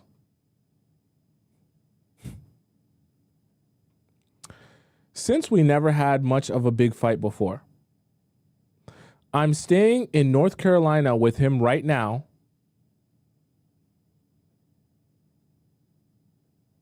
But I miss the bond. He told me not to make men as my world. Thank you. Your videos helped me a lot. I don't think my videos helped you at all. I actually don't think my videos have helped you at all. In fact, if you've been getting this from my videos, I think you should stop watching me because I don't think that I'm sending you the right message if this is how you're going about your relationships. I really don't. I'm not sure. Okay. Let me answer your question very straightforward. You should never speak to him again. Okay. And because I know you won't do it of your own volition, I'm telling you to block him. Okay. Block him. Block his Instagram, block his TikTok, block his Snapchat. Listen to all the things I'm saying. Block his WhatsApp, right? Block his Telegram if you use Telegram. Block his number, right? Then you're going to go into your phone and you're going to delete his actual contact out of your phone. Very important. Then you're going to go into your Photos app. You're going to go through all your photos and videos that you have with him. You're going to delete all of those, right? Then you're going to go into your recently deleted. You're going to delete all of those photos and videos. Then you're going to go back to your Photos app. You're going to go through all the screenshots you have of conversation with him on any app, on any platform. You're going to delete those off of your phone. Then you're going to go into your recently deleted and delete those again. You're going to go into your Snapchat. You're going to delete all your Snapchat memories with him if you have any in there. You're going to go to your Google Photos. If you have any stored or anything in the cloud, delete those from there as well. You're going to go into your house, your place, your apartment, whatever you want to call it. You're going to take all the clothing items that he either possessed, worn, has left at your place. You're going to take them. You're going to put them in a trash bin. Any snacks, toothbrush, socks, underwear, anything like that, put it in the trash bag. You're going to take all of that stuff to a public trash bin that is not in your house, not in your apartment, and not close to your building. You're going to put all of those items in that public trash bin, and then you're going to come back to your house, okay? Then you're going to go onto your computer. You're going to delete any photos or videos or anything pertaining to him off of your computer as well, so there is no remnants left of him. Then if he tries to contact you through a friend, right, you're going to ignore him. In fact, this is what you're going to do. I'm going to make your life very easy. You're going to tell all of your close friends and family members that you never want to speak to him again. And if he tries to contact you in any way, shape, or form for any sort of emergency, you do not want them to relay the message to you at all. Okay? That way, if he ever tries to contact any of your friends or send a message through a friend, it doesn't get to you, right? And I want you to do exactly what I just told you to do. That way you don't have to be confused about what needs to be done. And if he tries to contact you from any other phone number, you don't respond. It doesn't matter whether he says he's losing his last breath and he can't breathe and he needs your help, okay? I don't care whether he says he's on the edge of a cliff, right? No matter what he says, you do not answer. If you see him message you and he says, oh, this is so-and-so, you'll block that number. Delete it. Get rid of it. Don't respond to it. Okay? I think I covered everything here. That's exactly what you do in this situation. For no reason whatsoever do you contact him ever again. Let him go deal with God and his situation with God and building his relationship with God. Clearly, God has brought him so much enlightenment as it relates to you and his relationship with you. So let him continue to have his enlightenment on his own without wasting your time or wasting your life away. Okay? Or stretching your booty hole. Okay? Then your booty hole can hopefully return to its normal size and you can move your life on and build healthy relationships with yourself and also healthy relationships with people who don't just want to stretch your booty out and then talk about how God made them do it. Okay? Chat, that's the show for today. I can't do any more of these questions. For those of you who have a question for me, you can send your question into our relationship advice forum, or you can send it into our premium Discord if you want to skip the line. Or you can send me a private question. Those links are in my bio on TikTok or in my description on YouTube, okay? For those of you who are on TikTok and you want to follow me on Instagram, my Instagram is just Tomisin_Tubbs on the top left corner of the screen there. For those of you who are on YouTube and you want to follow me on Instagram, it's the link in my description there to follow me on Instagram, okay? For those of you who are on TikTok and you want to rewatch the show because you missed parts of it or you came late, my YouTube is Tomisin Atobatele. I'm live on YouTube at the same time as TikTok. You can go onto my YouTube page, just type in my first name, Tomisin, go into the live section, and then you'll be able to see this live stream and all the other live streams I've done since the beginning of time, okay? You'll have the YouTube and the TikTok chat embedded in the live stream, so you won't be able to miss any of the conversation that we're having here on the show. I'm here every weekday, Monday to Friday at 4 p.m. Eastern Standard Time. Someone just asked us this daily, 4 p.m. Eastern Standard Time every weekday. Okay. So Monday to Friday. So I'm going to be here tomorrow at 4 p.m. EST. You got to figure out what time that is in your time zone. Yeah. Right. I'm going to go recover my mental health here, and have a meal, just relax my mind. I need like a massage. I need to go to a spa after this. And I'll see you guys tomorrow at 4 p.m. Eastern Standard Time, all right? Until we meet again, goodbye for now. Arrivederci, au revoir, hasta la vista, sayonara, ciao, salam, bon voyage! And I'll see you again tomorrow at 4 p.m. Eastern Standard Time. Nicole donates $5. She said, we all love you. Thanks for hanging in there today, Thompson. Thank you, Nicole, and all the rest of you for hanging in there with me in that message. I need to take a bath. I need to take a bubble bath, all right? I'm going to go take a bubble bath, right? Very good one. I'll see you guys tomorrow, 4 p.m. Eastern Standard Time. Okay, I love you.